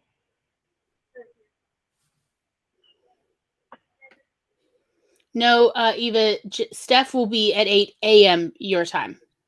Or, no, excuse me, 9 a.m. your time. Is Eva in Eastern? No, she's same as us. No, Eva's, I thought, in Eastern. Oh, wait. No, Eva's the Central. Okay. Eva, where are you? Are you Central? She's in the middle of the U.S. She's on the Mississippi River. I'm just not even... I'm going to let Tom... Anyway, I love you so hard. So, I don't know. Eva, where are you at, Eva? Like, what time is it? Where are you right now? Let's go with that. Let's all discuss what time we're in right now. Oh, Central. She's in Central, she just said. Yeah, she's on the Mississippi River. So if it's 9... Crap. Yes, it'll be 8 a.m. your time, Ava, when I am on my stream. Yes. I haven't drank enough coffee for this math, people. Come on. Yeah, versus Lori. On at 8 p.m. Eva's time. And it is 8 a.m. on Sunday morning for my stream, Ava. For you. Yes. I'm in the morning on Sunday morning. Not Sunday night, but Sunday morning. But they will be making the schedule available very soon. It's just, it's... The spreadsheet is still open for people to write in their names. I think that's why they don't want to make it public yet. Oh wait, no, she's in a different state, so 7 a.m. because it'll be daylight savings on Stephanie's. I just don't even. I was trying to talk to you. Yeah, Eva, you're in. I'm literally trying to talk to you, and you're like, no, things, and I'm like, what? Okay, you know what? Yeah, Eva. Sunday is just going to be all screwy for you. But mine is not until like hours after daylight savings time starts, so I'm okay with that. But I know that some states don't do the daylight savings time change. Yeah. Like Arizona doesn't. And that's what I was trying to say. Like, where Eva lives, I don't think that they. Yeah, they don't have daylight savings because everyone's crazy now in the U.S. Yes. So I think just wait for the playlist because they'll just automatically tell you what time it's going to be playing based on your time zone. Exactly. Yeah. Which I like that. I like that YouTube does that. Me too. I like that YouTube will just tell me, how many hours till such and such a show. Every time I make, I schedule this show, and there I'm like, oh, it's 44 hours till. Sure, I'm already feeling the anxiety. Oh, apparently it's now changed back. All right. I can't even just. I'm just okay. So you are 2 hours ahead of me, Ava. No matter what, since you changed. Right? Yep. Let's say yes. you know, calendar It's math, like globe math. It's fun, and that's why takes it's years. like asking what happens if you go to the grocery store and you have 3 bananas, you buy 14 apples. How many boxes of graham crackers did you buy? Like, it doesn't make sense. It's fine. It's fine. So Everything's fine. anyhow, moving on. Time is canceled. Yes, time is canceled. I agree with my darling Charlie. Time is canceled. Yeah. Let me. Mountain. Poor Mountain Time. I used to love it that like mountains get their own time. That is awesome. I was very impressed as a child. Okay, so next on the list, talk about coping skills, which we did, and we did talk about that. We were like how our parents tricked us. By the way, just want a reminder to everybody that Brussels sprouts in our family were called fairy cabbages. And let me tell you, sometimes the name is what sells it. I was like, are you telling me that these are fairy-sized cabbages? They're like, yes, this is what fairies have for cabbages, since a real cabbage for us would be too huge. It would be enough for an entire town, maybe a city of fairies. So they just have little fairy cabbages, and that's what they eat. And I was like, yes, I want to sign up for this. So also, my other little advice for Brussels sprouts is you would be surprised how delicious cooked Brussels sprouts are if you put butter and then maple syrup or honey. You're going to think, oh, that sounds gross. No. Okay. I mean, I'm from Mississippi, so yes, my Brussels sprouts maybe kind of sort of swim a little bit of maple syrup, but you don't have to put that much on. But the sweetness of the honey or the maple syrup really counteracts the bitterness of the Brussels sprouts. So highly recommend that you at least give it a try once. The first time I heard this, I thought it was insane. And I literally poured a little bit of maple syrup into a tiny bowl. And I took one Brussels sprout that was cooked and buttered and there was bacon involved. And then I dipped it in the maple syrup. And I was like, I took a deep breath and I ate it. And I was like, oh, wow. And then I went and got the whole thing of maple syrup and just poured it on my Brussels sprouts. And it was amazing. Amazing, y'all. Real maple syrup, not pancake syrup. There's the difference. Please don't confuse the two. Real maple syrup or honey. You can use agave, but like I feel like it doesn't have as much flavor. But you know what? That's your business, and I respect your choices. And I mean, for one, do not like agave syrup. It tastes horrible. I was working at Safeway one time, and they had this chicken salad, and in the chicken salad, they put agave syrup. It was gross. It did not go down my throat. So I understand, like, it's just whichever syrup you like, but I would not recommend pancake syrup because it tastes so decidedly like pancakes. I don't know. You know what? For all I know, maybe it would work. I don't know. You know what? Try pancake syrup if that's what you love. If you love pancake syrup, go for it. I am not here to tell you your business, but I am here to recommend give it a try once. It really works well to deal with the bitterness. So anyhow, that's my only other thing about fairy cabbages. May you all enjoy and live a whimsical lifestyle eating fairy cabbages at all your happy meals. Oh yeah, I love baked fairy cabbages, and the leaves start caramelizing a little. Oh, it's so good, y'all.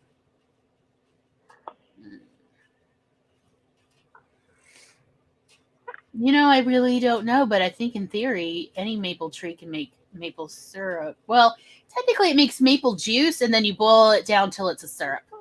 No. Yeah, as I said, whatever syrups you like. I'm not here to tell you your business. But do give it a try. I know. I love agave syrup with tequila, y'all. But I understand if you're not into it, you're not into it. And that's cool.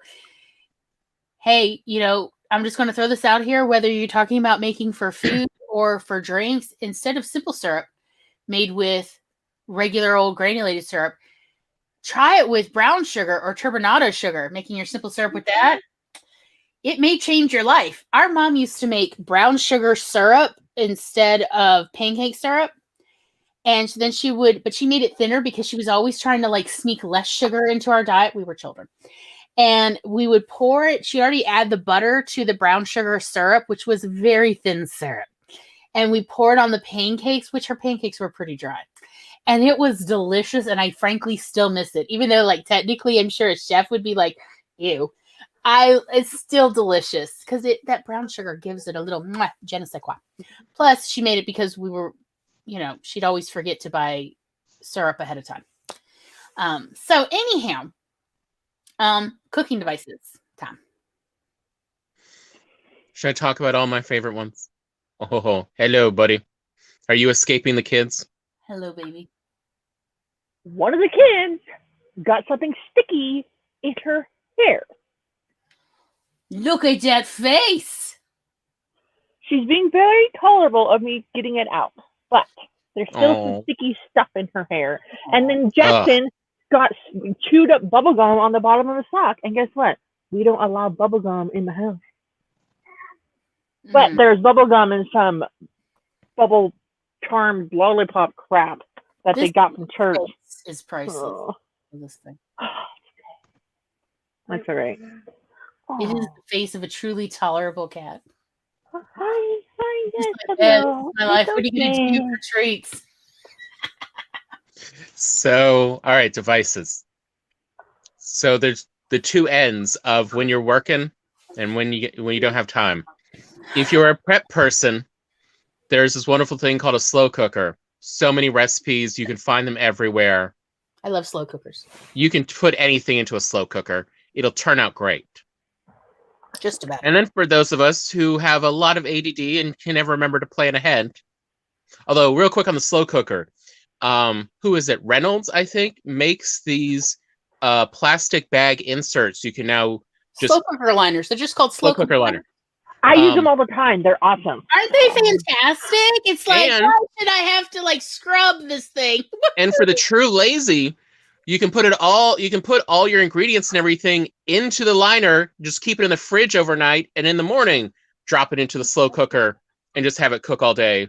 Right. So you don't even have to do, any kind of adding ingredients in the morning. It's just all there. Because I have paranoia, and I expect everything to fail me, is keep the bag of stuff, the liner full of your prepped slow cooker food the night before, keep it in a bowl in the fridge. You tie it up or whatever, but put it in a bowl, because do you really want the sauce to slide out of the bag overnight? No, you don't need that trouble. Just put it in a bowl so that you can sleep well at night. I'm just saying. Probably the bowl will be fine. You won't even need to wash it. But you will feel better with that peace of mind of sleeping well, knowing that nothing's slowly oozing out of the bag. Yes. So I just want to say that and just put it in a bowl. The whole thing, plop it in. In the liner. Mm-hmm. You don't want to clean the bowl either. But just that, and now I'll shut up. Back to Tom's show. So, and everyone's got recipes for slow cookers because we've been doing it for decades now. So I just throw everything in it and hope for the best. It works out pretty well, doesn't it? No one's complained yet. Exactly. Really, you can put anything in it, and that is the origin of what has infamously online become known as Mississippi pot roast. Yes. Which was a desperation move on this one woman's part. So, that she then turned out it tastes good. So here, let me tell everyone on Facebook, my Mississippi group. And that was, what was it? Roast beef. It was a roast. Duck roast. It's a whole jar of pepperoncini peppers, and the juice and all, the pickling juice, and a packet of ranch powder. That's it. That's it. Everyone loves it. No idea why. It just works. Like pepperoncini, because it does have a strong pepperoncini. In Mississippi, there's 2 camps, and there's no family that is all in one camp. And the 2 camps are people who like spicy hot food and like to put hot sauce on all their food, and people who do not like spice, cannot stomach it for anything. And no family is immune from having a few people from each camp. Everybody just respects their choices, But yeah, Is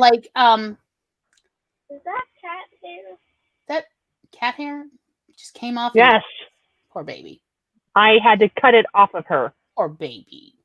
Cat hair. Yeah. I have used other kinds of pickles instead of pepperoncini when I was having someone over who couldn't tolerate any kind of spice because they had a lot of acid reflux problems. So they had very sensitive palate. And so I have used a variety of other, so there's this type of pickle around here that I don't know if any of y'all could get. It's called Chow Chow Mix. And essentially it's like cauliflower and carrots and a bunch of other vegetables that are put in a general pickling brine. And that's what I use since it didn't have any spice in it, like capsaicin heat. I use that instead. And they loved it with ranch powder still, They thought it was amazing. We do always brown our meat before we put it in the slow cooker because there is some other bacteria that can grow in a slow cooker that our guts are sensitive to and we'll get acid reflux for weeks from. So I always brown every side of the meat, including chicken, whatever. I brown it before I put it in the slow cooker. And that takes care of whatever there's some bacteria that we're sensitive to or yeast or something. I don't know. Yeah. So that's our little thing. I just want to throw out there. If people have like kind of sensitive gastrointestinal systems, they're always like, I can't do slow cooker. Food. It may be that. So just brown the meat on all sides, chicken included, whatever you do, just brown it. It doesn't take a lot. Like you don't have to brown it strongly or anything. You're just making sure everything is dead on the outside. Meat's relatively actually clean inside. It doesn't really contain much microorganisms. It's just the outside you always have to worry about. And then for the other device that, I love, perhaps a little too much, is, this newfangled electric pressure cookers. Best thing since sliced bread as far as Tom's concerned.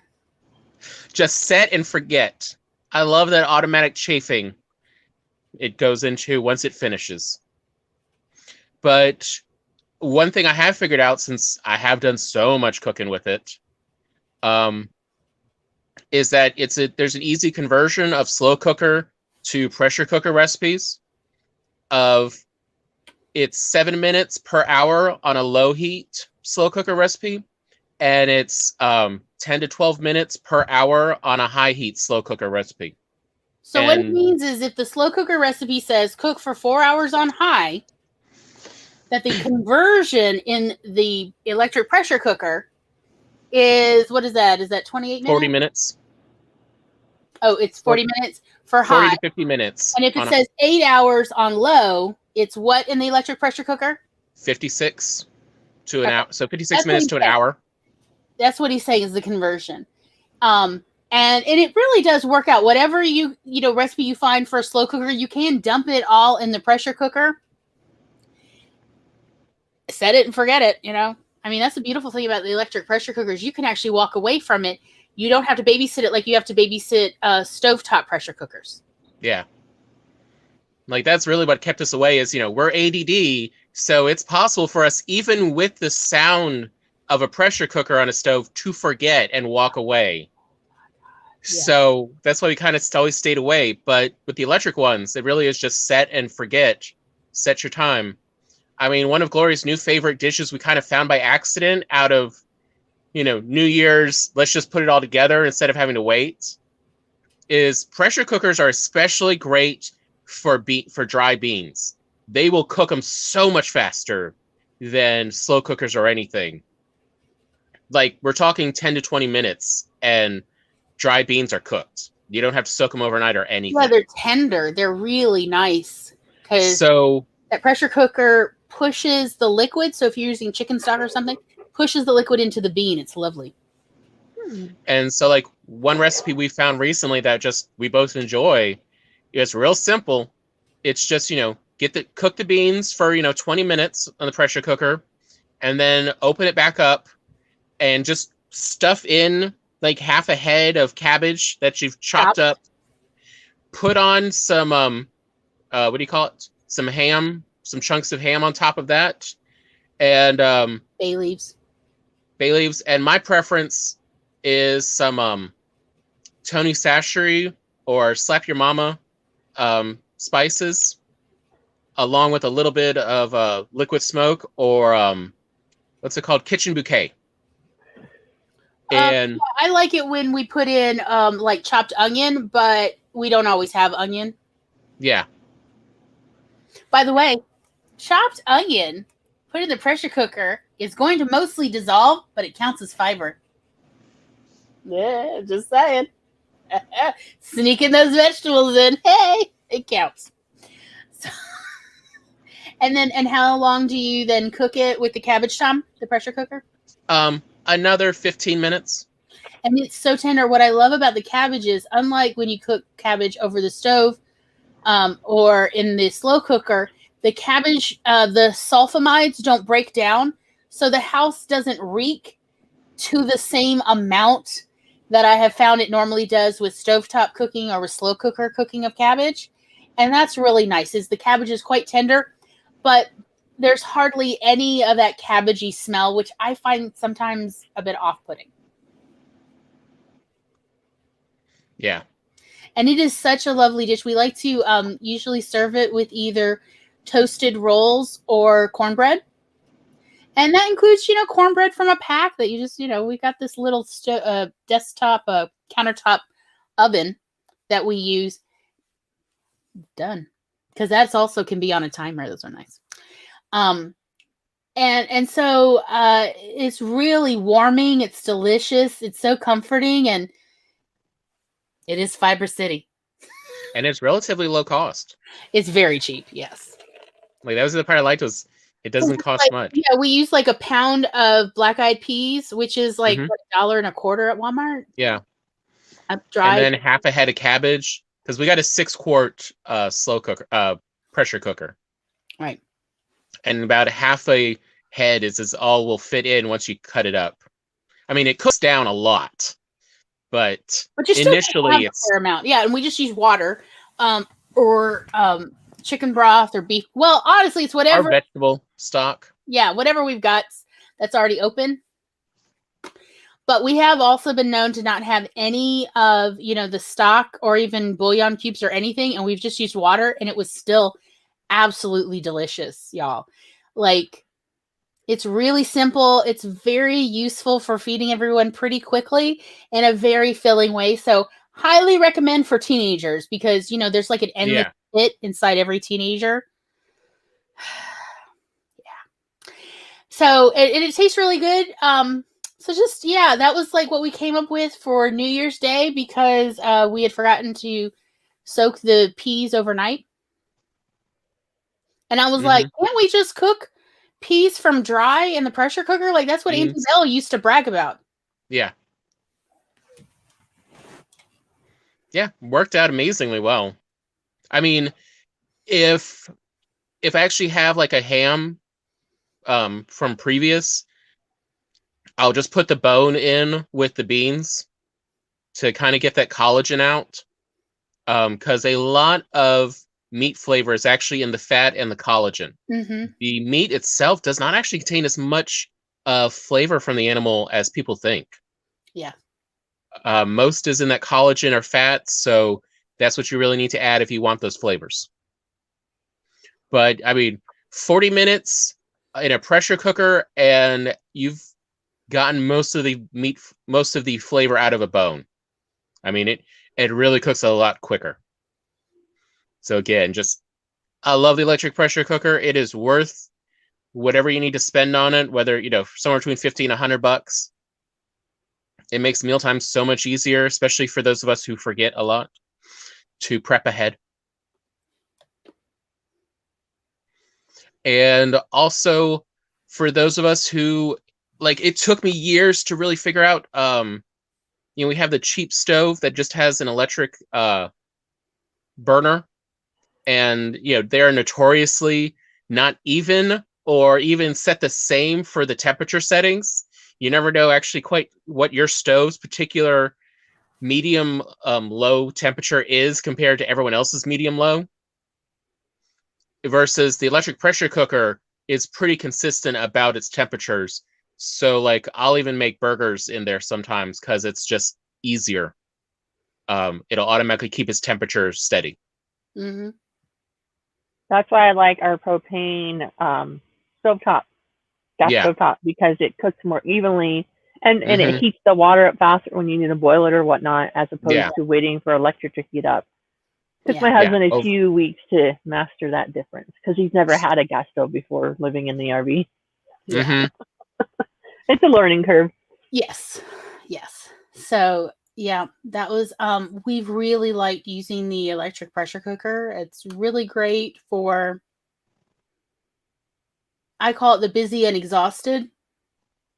Like, it doesn't matter if you're just very busy person and you need to throw a bunch of things in the electric pressure cooker to make. Like, I really love pressure cooker spaghetti and meatballs. I gotta be honest, it tastes a lot like Chef Boyardee, but better. Like, and so look, I mean, come on, it's a flavor I know from childhood, is the Chef Boyardee with the little meatballs.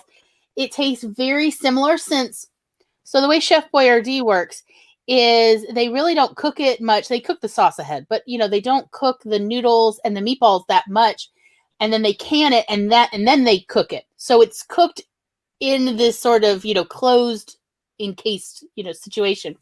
Not that dissimilar from the pressure cooker. So the cooking the sauce, the noodles, and the meatballs all at once in the pressure cooker gets the sauce into the noodles and the meatballs at once. You add some water to it too, but it really does has this nice texture.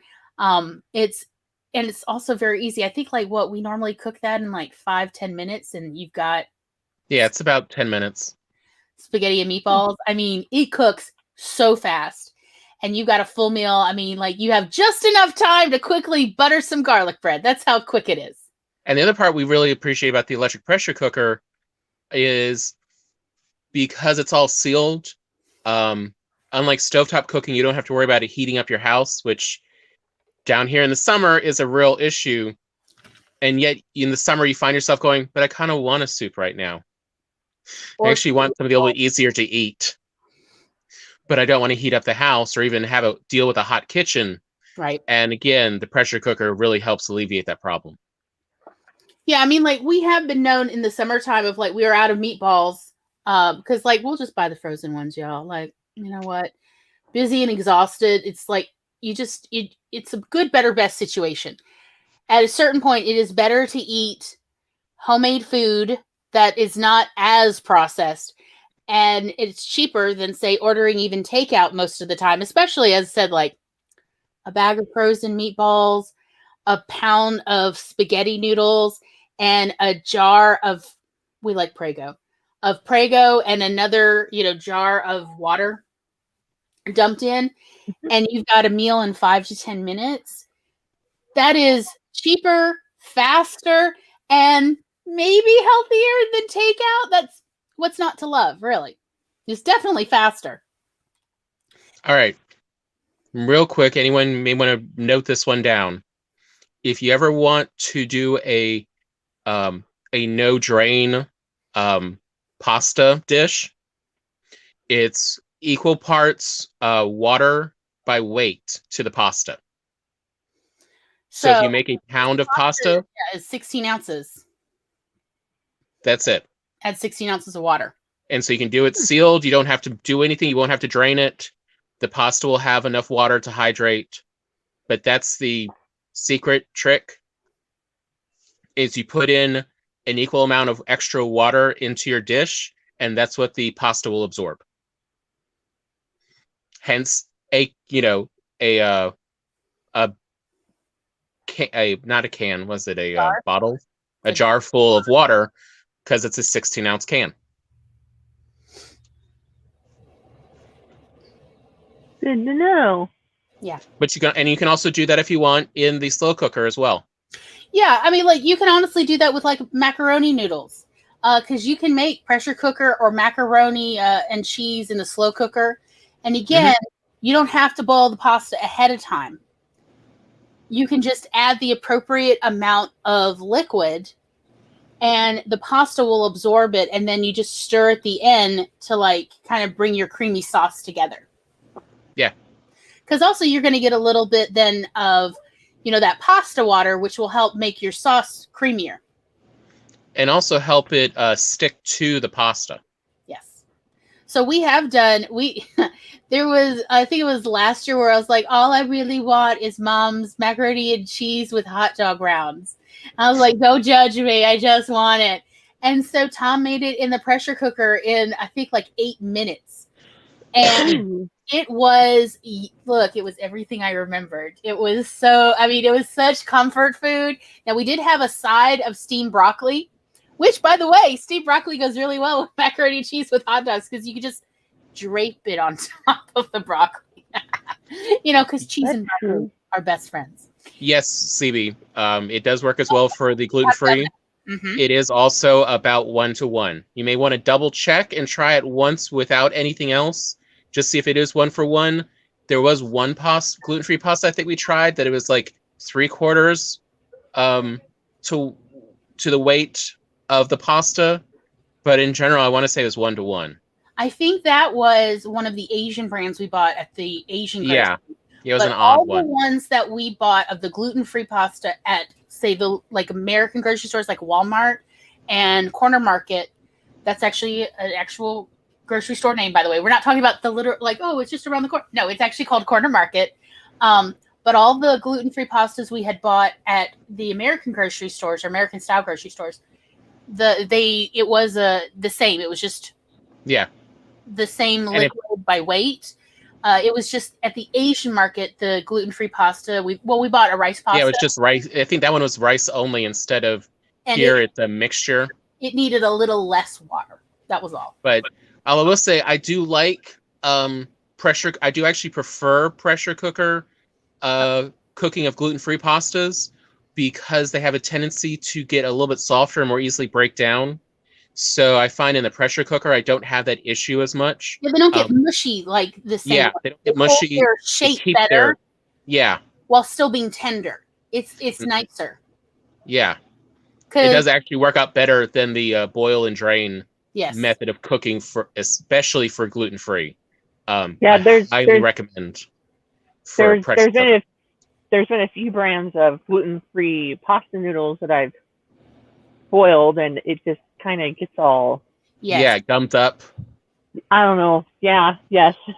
But yeah, versus we really like how they retain their shape while they're tender. When we make the pasta in the pressure cooker, even when it's just with water, there's no sauce, nothing. We're just cooking the pasta ahead because, like, that's what we do for the Hawaiian macaroni salad. Is you need the pasta cooked ahead of time, and that's how we do it. And it really does retain its shape while being tender. Because we originally started making the Hawaiian macaroni salad with gluten-free macaroni noodles. Yeah, we spent about almost 2 years doing a gluten-free diet, so we had to learn a bunch of tricks. Yeah. But yeah, if anything, the pressure cooker works is much better for gluten-free than just traditional methods of preparing. I would honestly recommend, and I really think it's wonderful.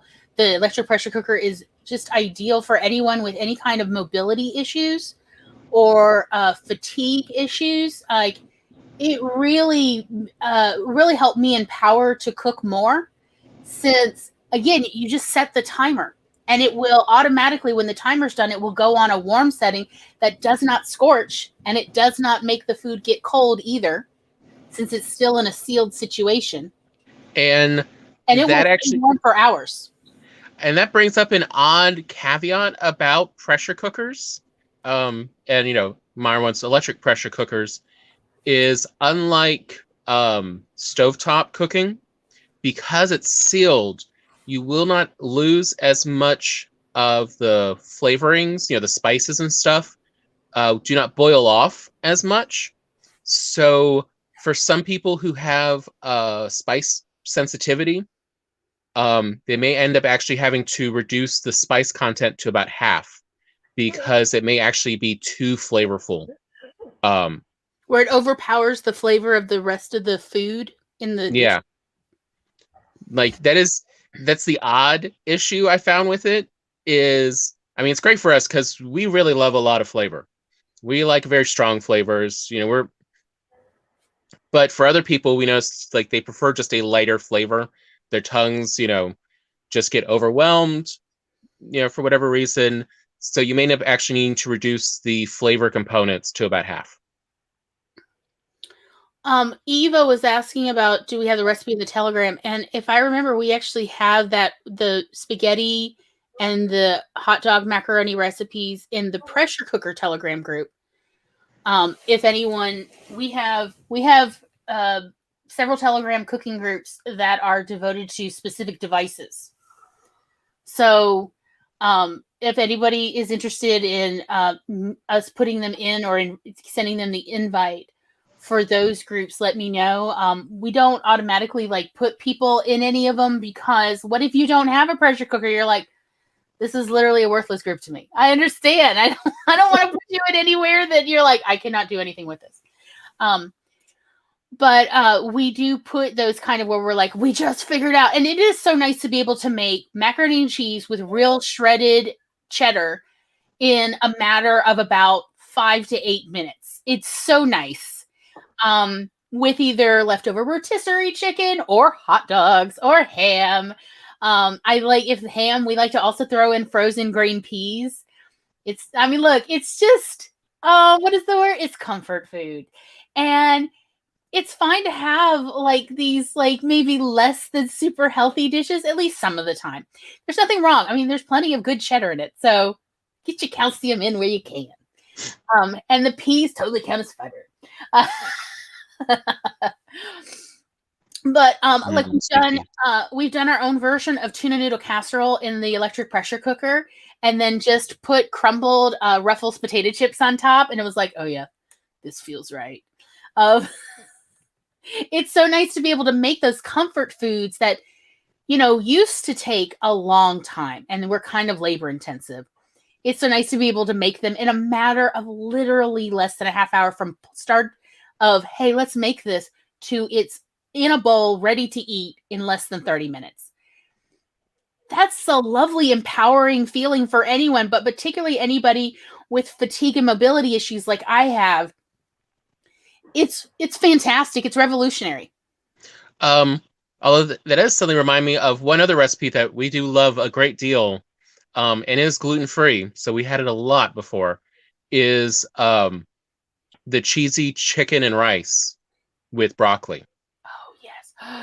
That you can get anyone to eat everything. And if you truly want to be fancy, you get either Ritz crackers, or if you don't have any, just a sleeve of saltines and melted butter. Crush them up in the bag, and then just drip a stick of butter on top of those, and you just put that on top for the crunchiness. People will just be so happy. I mean, their eyes, I swear to God, their pupils will practically almost turn into hearts. They'll just be in love with this delicious dish. And it is so simple. We did a couple versions of that because for a while I really couldn't tolerate much phosphate either, because of like the kidney damage I experienced from the sepsis. So we even worked out like a homemade version of the cream of chicken and cream of cheddar soup concentrates, you know, that Campbell's makes, because that's what the dish originally called for.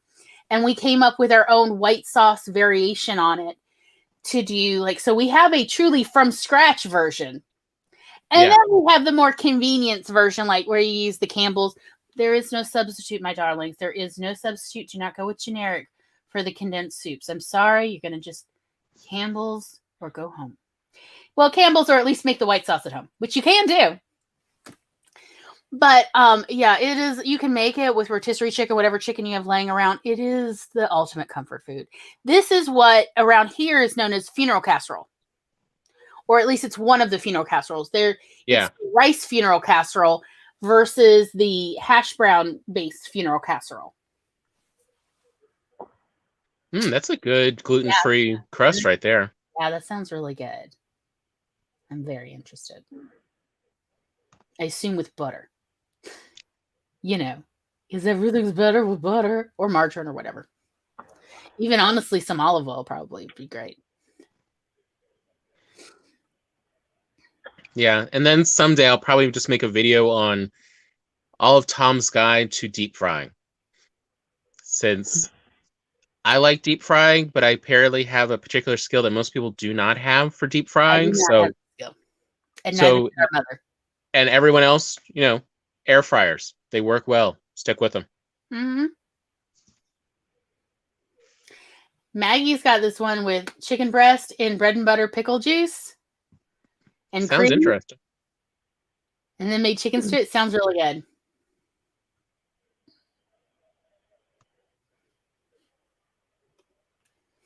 And CB's gonna make sausage and peppers for the freezer, or from For the freezer for their fajitas.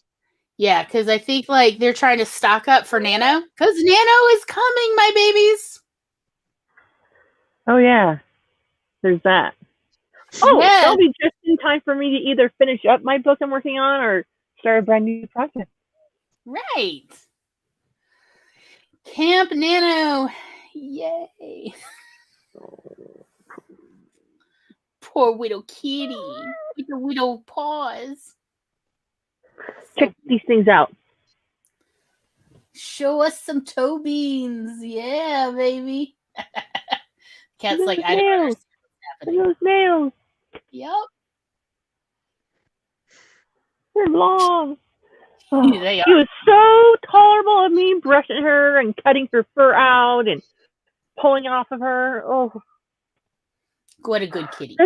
the girls went to this after, like, a girls group after church yesterday, and the leader, like, gave them all this, like, this little stack of, like, goodies, and one was, like, a blow pop from Charms with, like, gum in the middle, so I think that's what happened. Oh, okay. I think so. Or, like, it looked like she got some in there, and then, but it was still sticky and matted, and Ugh. Ugh, ew. Yeah. CB, that was I'm our not mother. allowed to fry without adult supervision either. I'm klutz. Our mother was just no. Bad things happen when she tried to deep fry. She didn't have eyebrows the last like 20, 25 years of her life because of a ball of fire that came out of the oven. Oh my goodness. Yeah. For reals. I'm not kidding. Like a ball of fire. Apparently that's actually a phenomenon in physics. Anyway, came right for her face. She was fine, except it got her eyebrows. I mean, like, truly,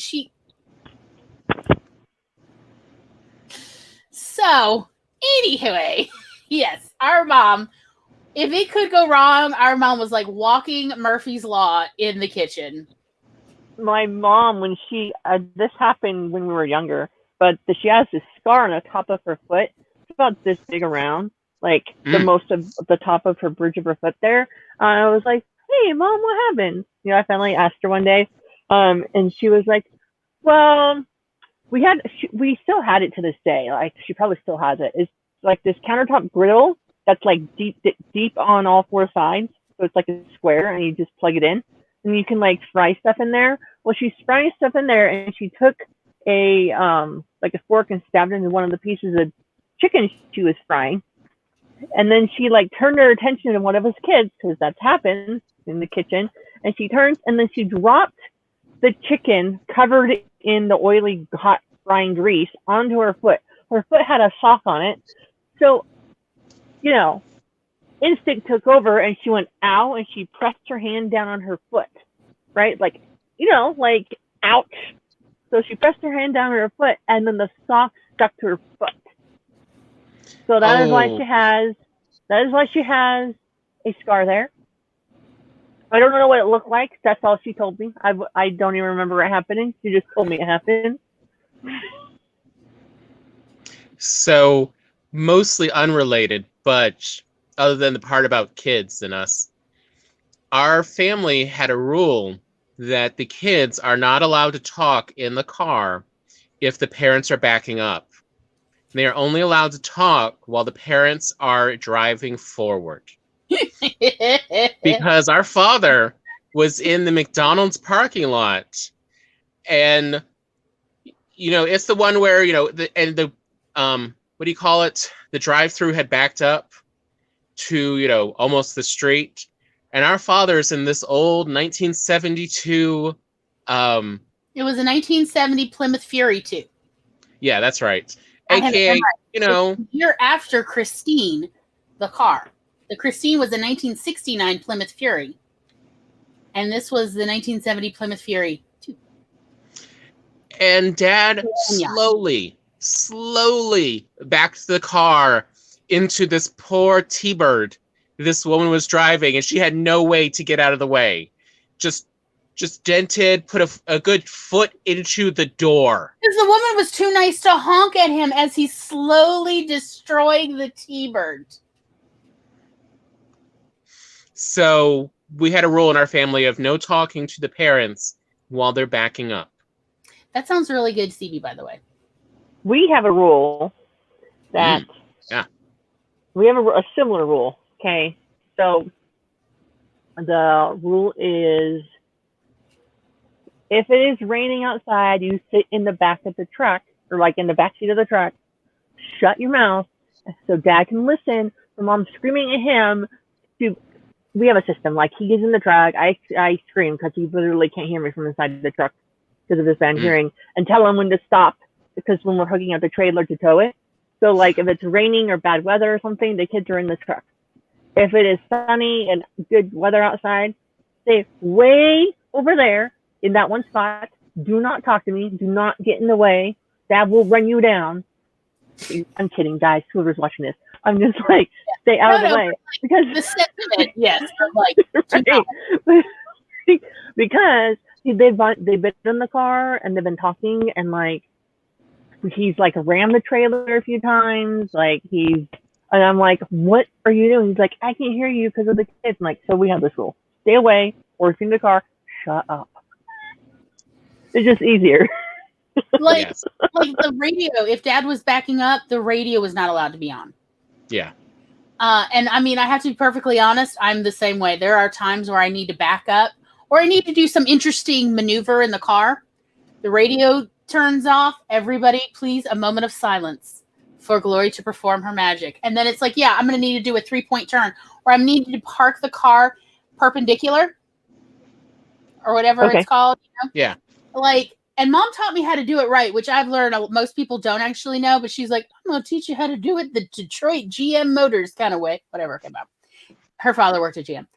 But, I mean, like, it is how to, parallel park a land yacht. I feel like it's a magic trick, but it is I'm going to need silence for this, baby, because I'm about to wow y'all. I parked the land yacht because I had a 1985 Crown Victoria that was a former cop car, and I could parallel park her on campus in the space that was, designated for a compact. But I was going to need silence for this.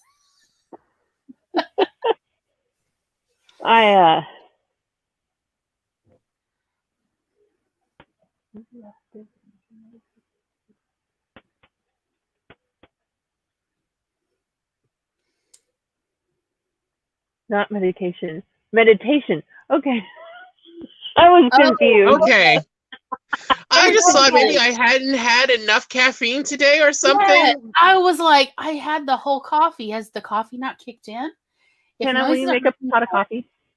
Thank you. Consider the radio. You need a car. Look into yoga poses while meditating. So, like, look at a yoga pose you could do in the car.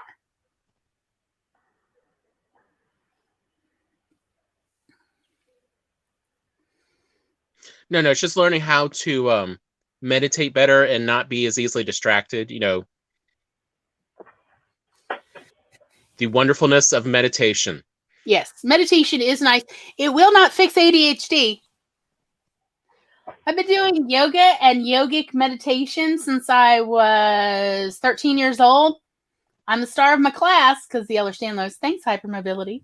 But it does not fix ADHD. Speaking of yoga, Glory, check out this awesome statement of a story from my mother. Okay. Okay. Okay, mind you, I didn't see her for a big chunk of time when I was growing up. Saw her again, right? Okay. Saw her again. Meditation. Saw her again, and we go to the doctor, and I'm getting x-rays of my spine because, well, I have a messed up scoliosis curve. And at that point, it had been like a year or more since I had my first set of x-rays, and they were pretty decent. So then when I got them again, my mom cocks her head to the side and goes, what is that I'm supposed to be looking at? Okay, so this is my, here's my rib cage, right? And my spine is in front of my rib cage in a giant S shape. And the curves at that point were almost 50 degrees each, okay? like they were counterbalancing each other, so you couldn't really tell. So she's like, after she's like, well, I don't really trust doctors. I'm like, yeah, Mom, we all know this, okay? Like, I don't trust doctors. They know what they're doing. I think that if you just stretched and did yoga, it would help your spine. Newsflash, I ended up having my surgery. Okay. For anyway, okay. But I kind of get what you. At first, she was like, well, I think if you sat up more, I'm like, Mom, I don't slouch, like, literally. And then she was like, well, I think that, maybe your dad hit you and made your spine go crooked. I'm like, my spine was crooked years before my dad turned abusive, but thank you very much.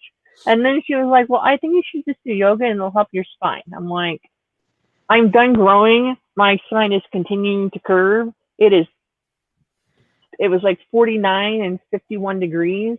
When I had surgery a year later, it had moved to 52 and 56 degrees. So, I am yoga is beneficial.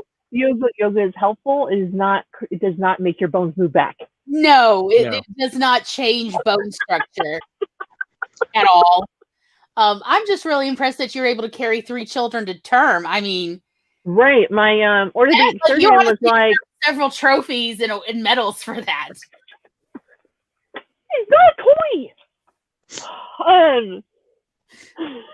And my orthopedic surgeon was like, yeah, so when you get to have babies and get pregnant, I want you to come see me because you might have to have a C-section. So my oldest daughter here, she was surprised at how big she came out because it looked like I just had a little tiny like beach ball in my belly, and I didn't gain weight anywhere else. And but all my labors were super fast. And they didn't your spine moves a little bit when you're pregnant, but it always bounced right back. So then after my three pregnancies, I opted to get my hardware taken out of my spine from my surgery. But yeah, so Hannah, my oldest, was a whole candy bar shy of 10 pounds. Yeah. Like 9 pounds, 11 ounces. That's a big baby. That's what I mean by candy bar shy. Yeah. I only gained like 15 pounds with her because I was awesomely sick. 8 pounds and up is I was told anything 8 pounds and over is gestational diabetes. Whether it's or not, but yeah. I never had gestational diabetes, and all my babies were. I had this baby that was like, yes, all the space. This is where I live. This is my world, people. I got room to grow. There's no tightness. This is a big bowl. She was my heaviest weight. Ileana was my lightest weight, but also my longest baby. She was just like an inch or two shy of 2 feet tall. She was 22 and a half. She was 22 and a half inches long.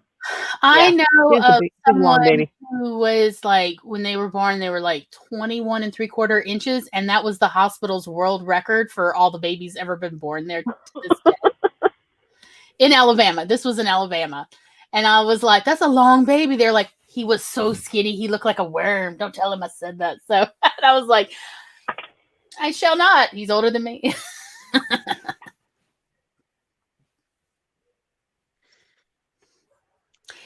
You didn't realize you were pregnant till the 3rd trimester? Oh, good Lord. Oh, no. Like, I started getting sick like day 2. I know. Right away.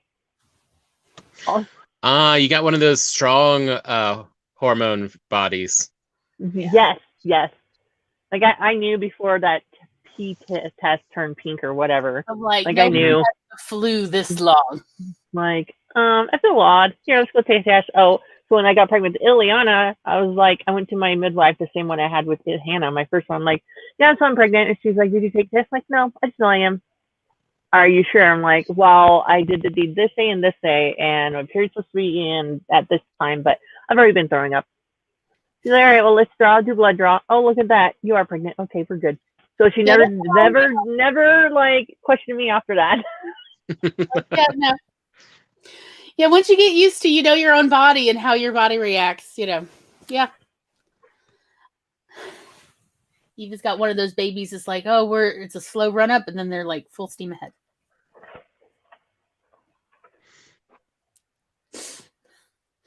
So, do we have anything else we want to talk about food-wise?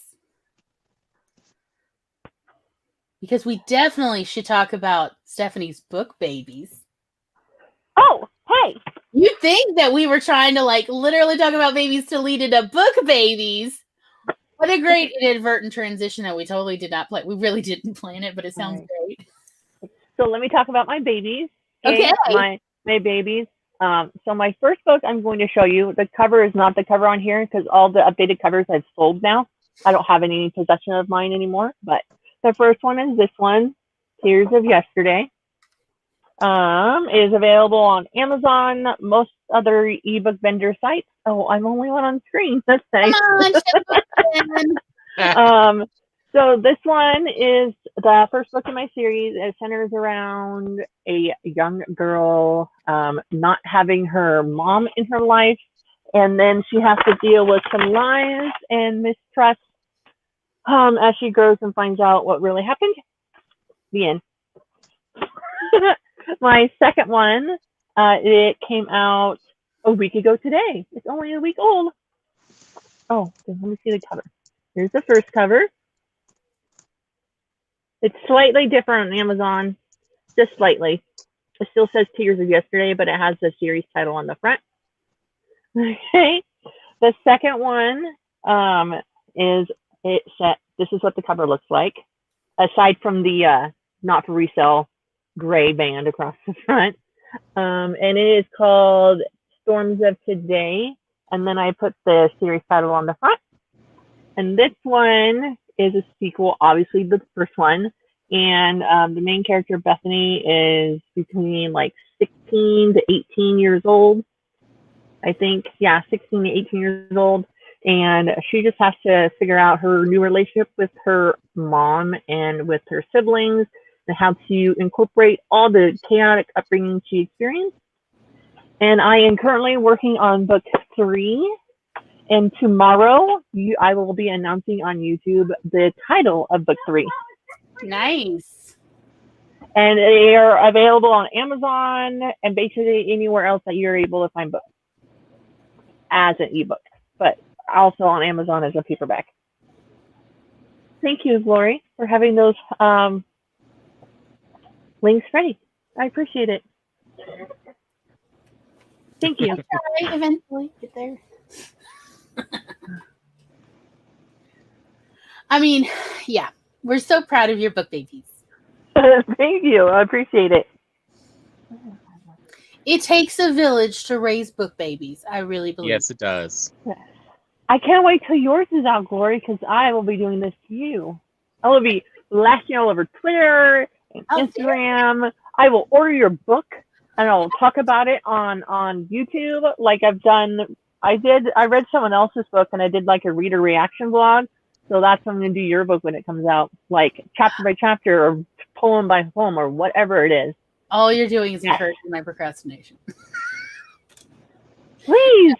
We are working on it. For real, though. Okay. We actually are. Like, there's a Google Drive with the poems as I get them done. And then, there's the editing process. But, yes, this year, probably for sure before the start of the holiday season, since my research about poetry says that most of the people who are interested in purchasing or even just reading poetry books, which, by the way, I am happy to send anyone the ebook for free. Just let me know. I understand not everybody has the finances all the time, or for whatever the reason, it's fine. But that most people are more likely to be in the mood for reading poetry in the autumn and winter than in spring and summer. That I'm apparently one of the weirdos who loves reading poetry in late spring and early summer. I particularly love reading poetry that talks about nature. Like one of my favorite poems is Wordsworth about a host of golden daffodils.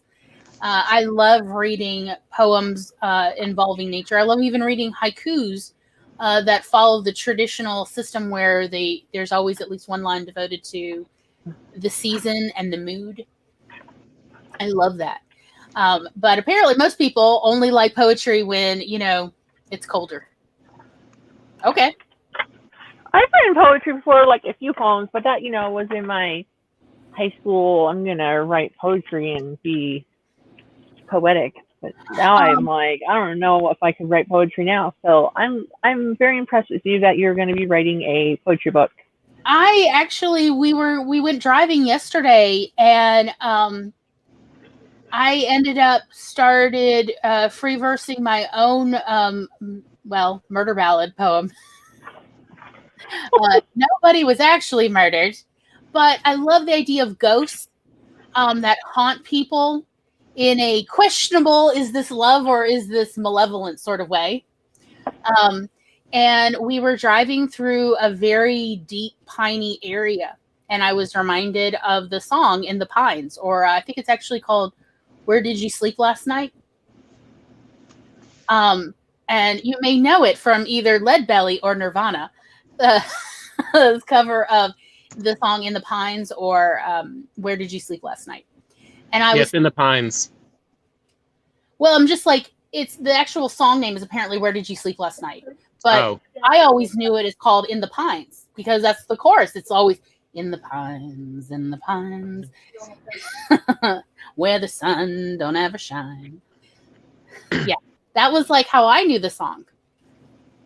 And so I was thinking about, there's a lot of cemeteries and family plots here in the Piney Woods section of Mississippi, deep into Piney Woods. And like, you'll be walking through the woods and you'll come across an entire plot that's all overgrown, that the people who own the property don't even know there are people buried on their own property. Because apparently where property law is in Mississippi, you don't have to disclose that there's bodies buried on your property. I mean, this is some interesting. Please feel free to take this and run with it for your gothic heart's content, because there's some weird stuff going on. But anyway, I was literally thinking about it and started free versing poetry last night while we were driving. And so I'm working on that poem this week too. That's how I am encouraging myself to work.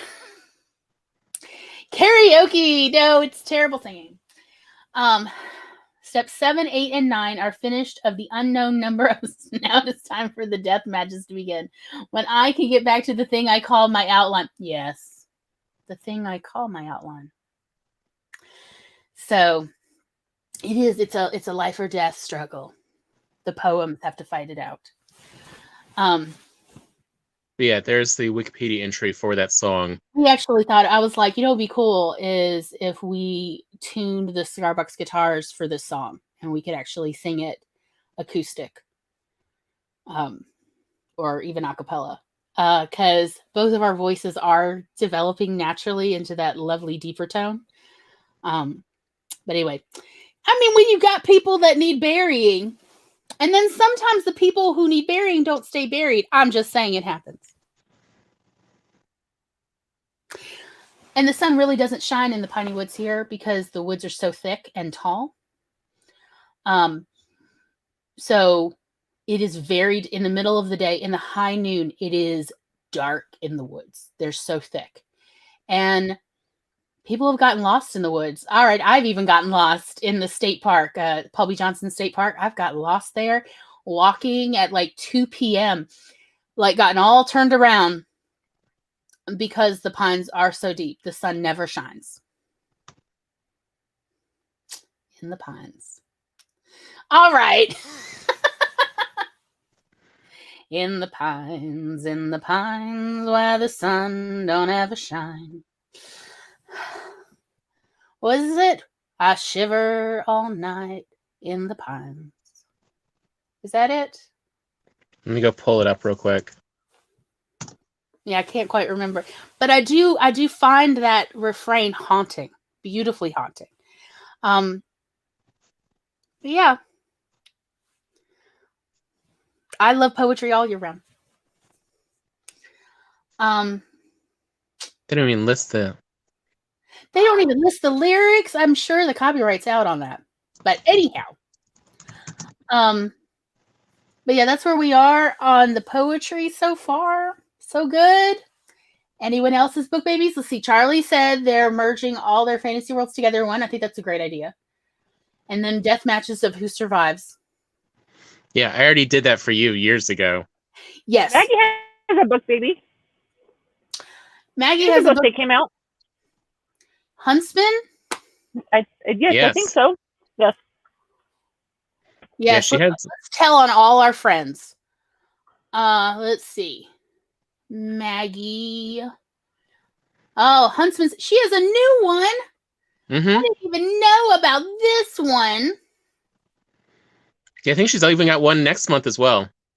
Maggie, you literally have a wrench, my darling. Link us all your books, please. Thank you. Yes. Right? I put the link in. Hopefully it'll pop up. I believe in the meantime. My girl, don't lie to me. Tell me, where did you sleep last night? In the pines where the sun don't ever shine. I'd shiver the whole night through. There it is. There is Maggie's A Huntsman's Hatred. Book 3, Relic of Time and Shadows War. Or I guess Relic of Time and Shadows War.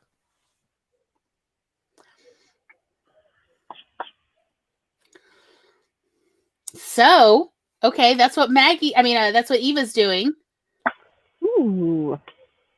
There's Maggie's page. Thank you. Woohoo. Yay. I've also worked on trying to make everyone that I could find Twitch accounts moderator on my Twitch stream. If I have a Twitch account. Yes, and I think I did correctly making you moderator, so feel free to check sometime. I will. And like, I think I was able to make Blinkerbell and Steph and Charlie, and I think I got the right Megan. I hope I got the right Megan. I was working on it last night. But, I mean, y'all know, look, I trust y'all. And also, please, I need help posting links. You know I have ADHD. You never know when I'm going to get distracted with a butterfly. So, I'm glad the hot chocolate was delicious, CB. So, do we have any other business to cover? Oh, what's next week? What is next week? What a great question.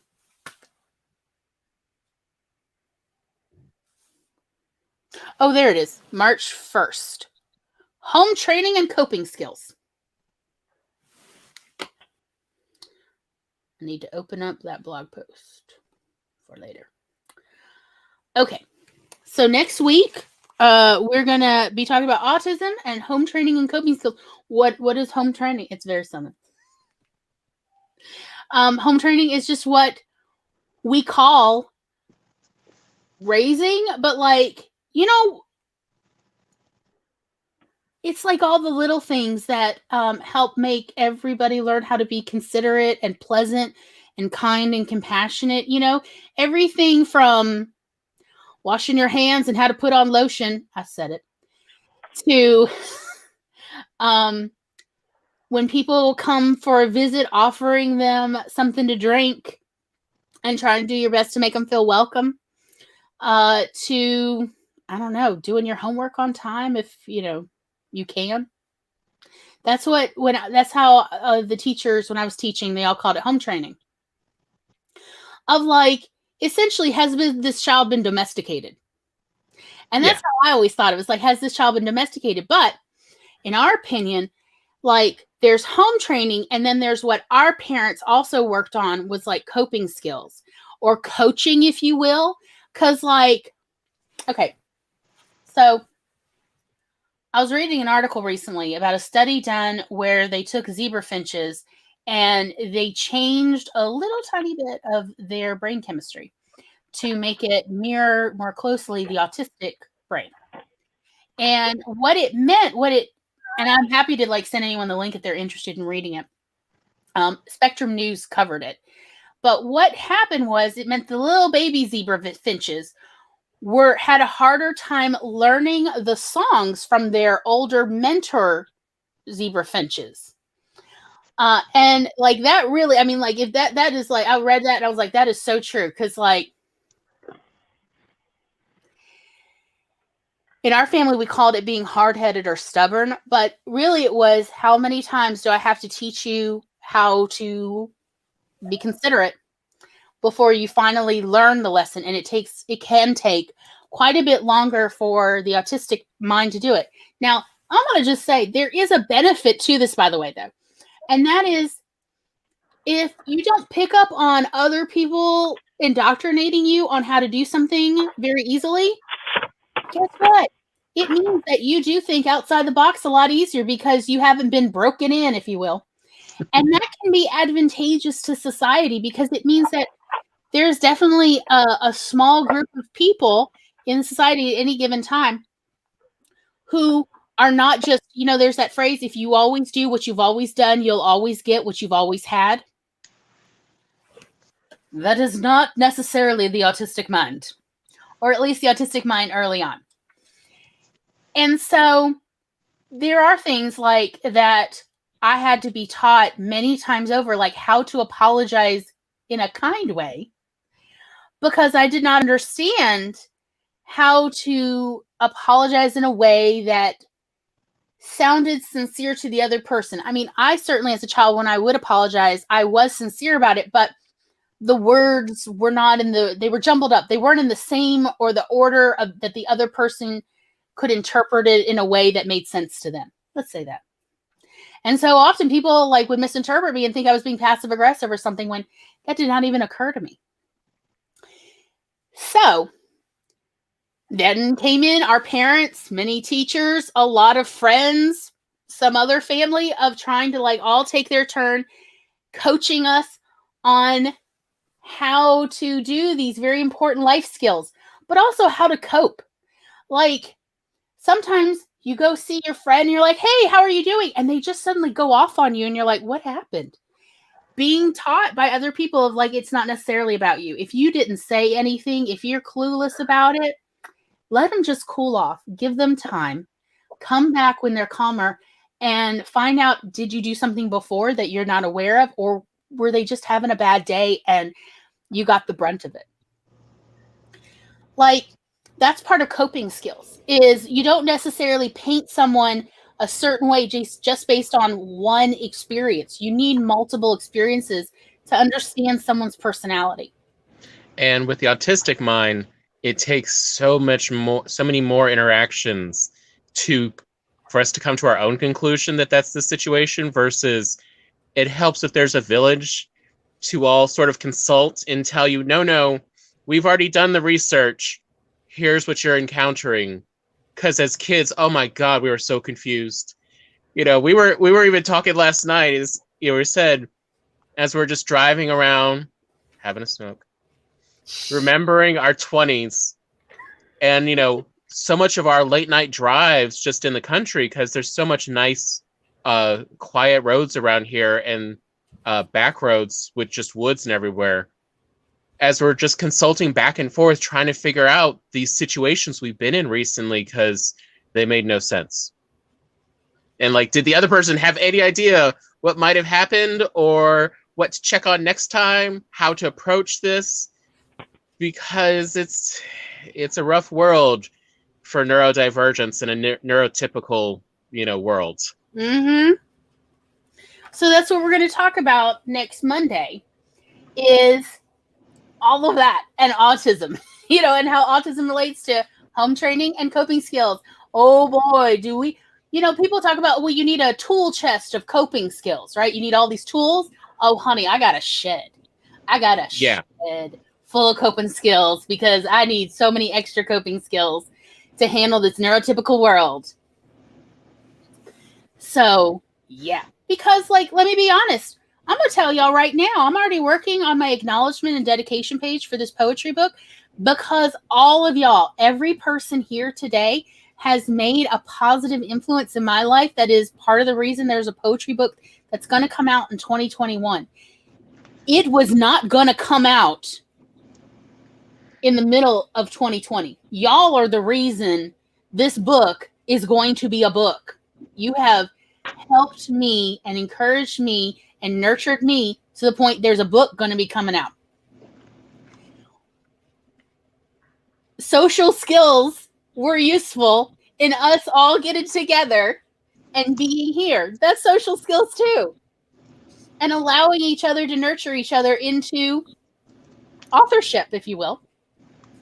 So I'm very grateful for every one of you that keeps coming.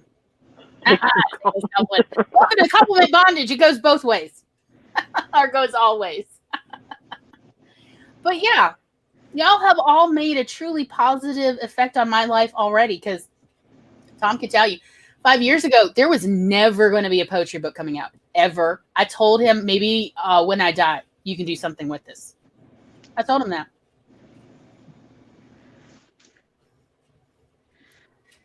The year before Mom died, 10 years ago, she was still trying to get me to at least submit the poems for publication. And I was like, oh no, these will die with me.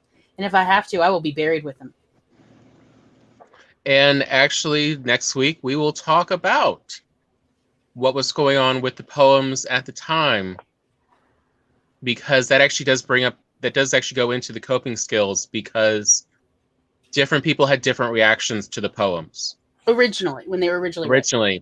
And as a neurodivergent person, we did not know that which reactions were colored by individual views versus which responses were just generalized, external, just going on the properties of the poems.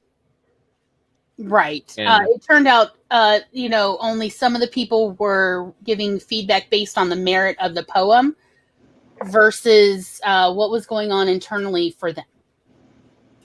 That's so sweet, Megan. Thank you. Yes. Y'all stop. Anyway. Yes, I can send you the link. I'll put it in Telegram so you can get back to it anytime you want. I'll send you the link again in there. So, anyhow, I think that's about us.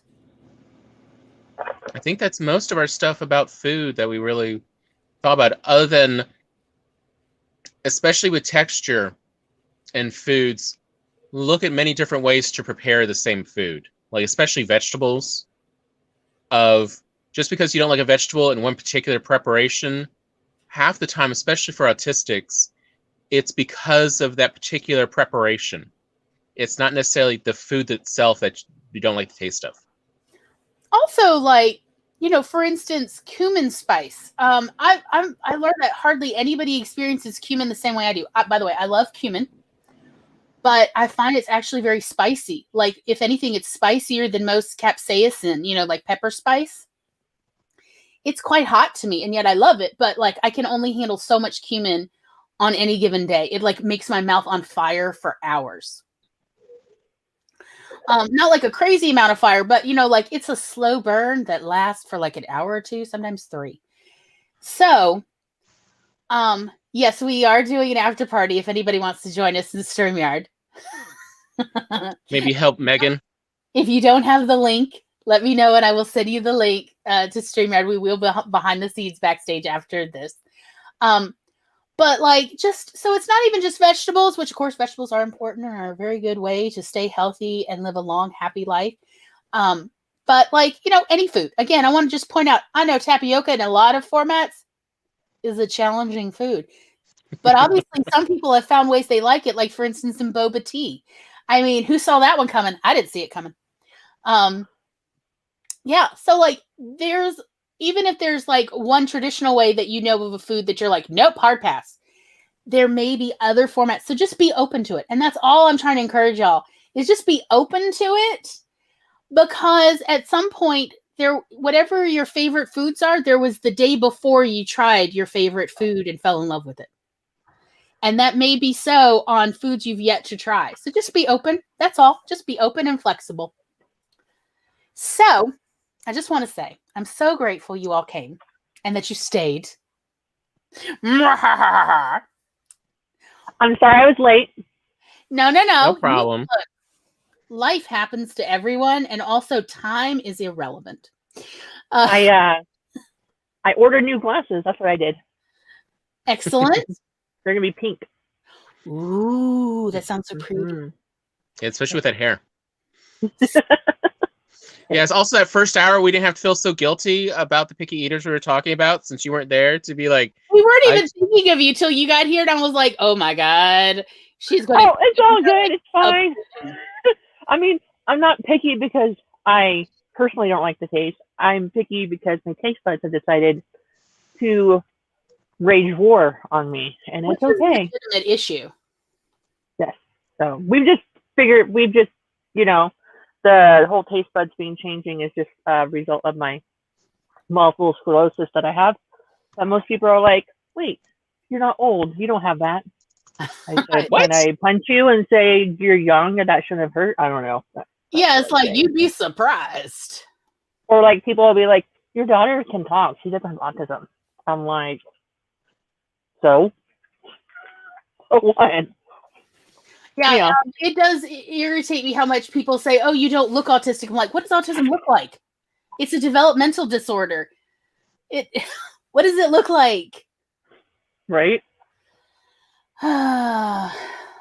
Yeah. Anyway, but hey Megan, I'll send you a link real quick on Instagram for a Telegram so we can get you started so we can find you. oh, okay. I was like, who does everyone have the StreamYard link if they want to meet us backstage after the shoe? The shoe. Oh, The shoe?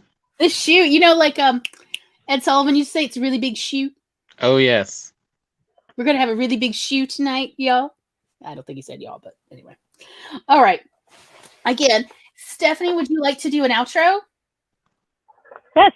Hello, everyone. For anyone that doesn't know, my name's Stephanie. I have a channel here on YouTube where I talk about my book. I host some live streams, which my next one's coming up tomorrow at 6 o'clock Pacific Standard Time. You do the time zone math. I have 2 book babies out. They are awesome and beautiful. This one's I wrote from Oregon. This one's a bridge in Oregon. Check them out. They're on Amazon. I think that's all I have to say. Until next time.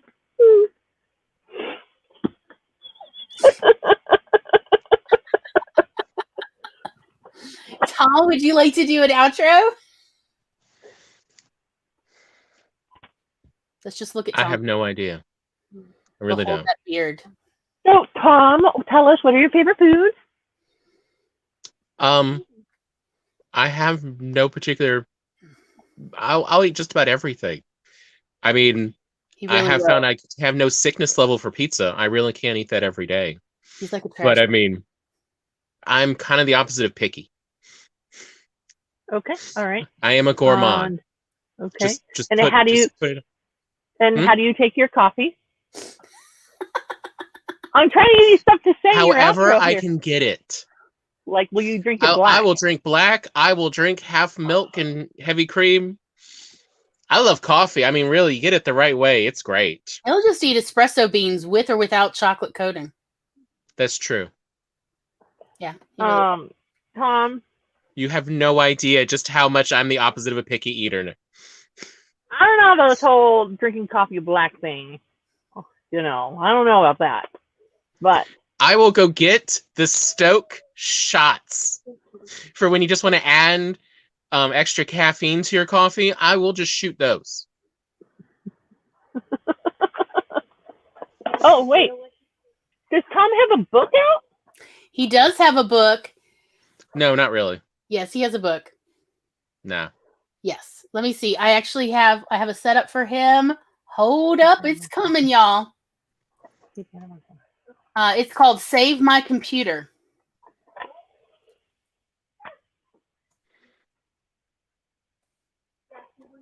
Okay. Then give it to her. Oh, I was talking to my kid, not you guys. We're good. Okay, sorry. Yes, Tom I has a book on refuse. fixing any computer, and if you get the book and it doesn't cover what you've got, just let him know and he will help you with yours, and then he will write down all the steps so he can then add it to the book. Yeah. All right, Tom, I'll take you off solo You layout. have to. It is pretty terrible. I mean, like, to be on slower layout, not the book. The book is great, actually, in my opinion. And I am qualified because I'm the one who taught him how to fix computers. And I am Glory. And if you have wandered onto my YouTube channel or my Twitch stream, congrats. I hope you're happy you're here.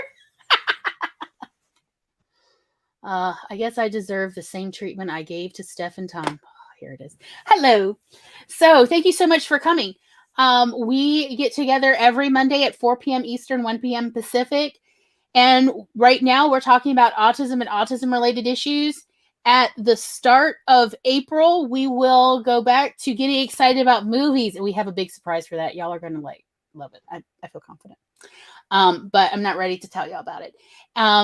Tomorrow, probably at some point in the afternoon or very early evening, depending on where you live in the world, I will be doing a crochet stream on Twitch and YouTube, but I don't know exactly what time right now because I'm still figuring it out.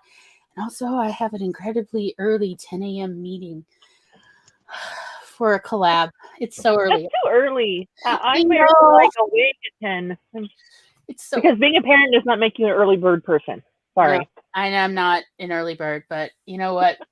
I believe in things. I'm going to do it. Anyway, so if you enjoyed this and you'd like more, please be sure to subscribe, like, follow, do the things. The things, y'all. Ring the bells. I don't know. Whatever the things are. But, yeah, that's all I got. I've run out, y'all. I've run out of steam. I'm so sorry. That's it. Tom, why don't you go give her a little shot of espresso? Just make her shoot it down. She has the opposite. She needs a lot of milk and heavy cream with her coffee. Yes. I can't drink mine black, and I don't put sugar in mine. I just put like sugar-free creamer, like I can't remember the brand. Like with non-dairy creamers type things. Yeah, I actually enjoyed for a while when I was doing the gluten-free and the keto, the coconut milk one. Yeah, the coconut cream. Oh, it's so luxurious. Yeah, that works really well as a creamer. It also really helped your stomach, if I remember, Tom. Yeah. Like the stomach was happier. That's what I'm trying to say. So anyhow, thanks for coming. And if you're interested, I hope to see you backstage in just a minute. Okay. Bye-bye.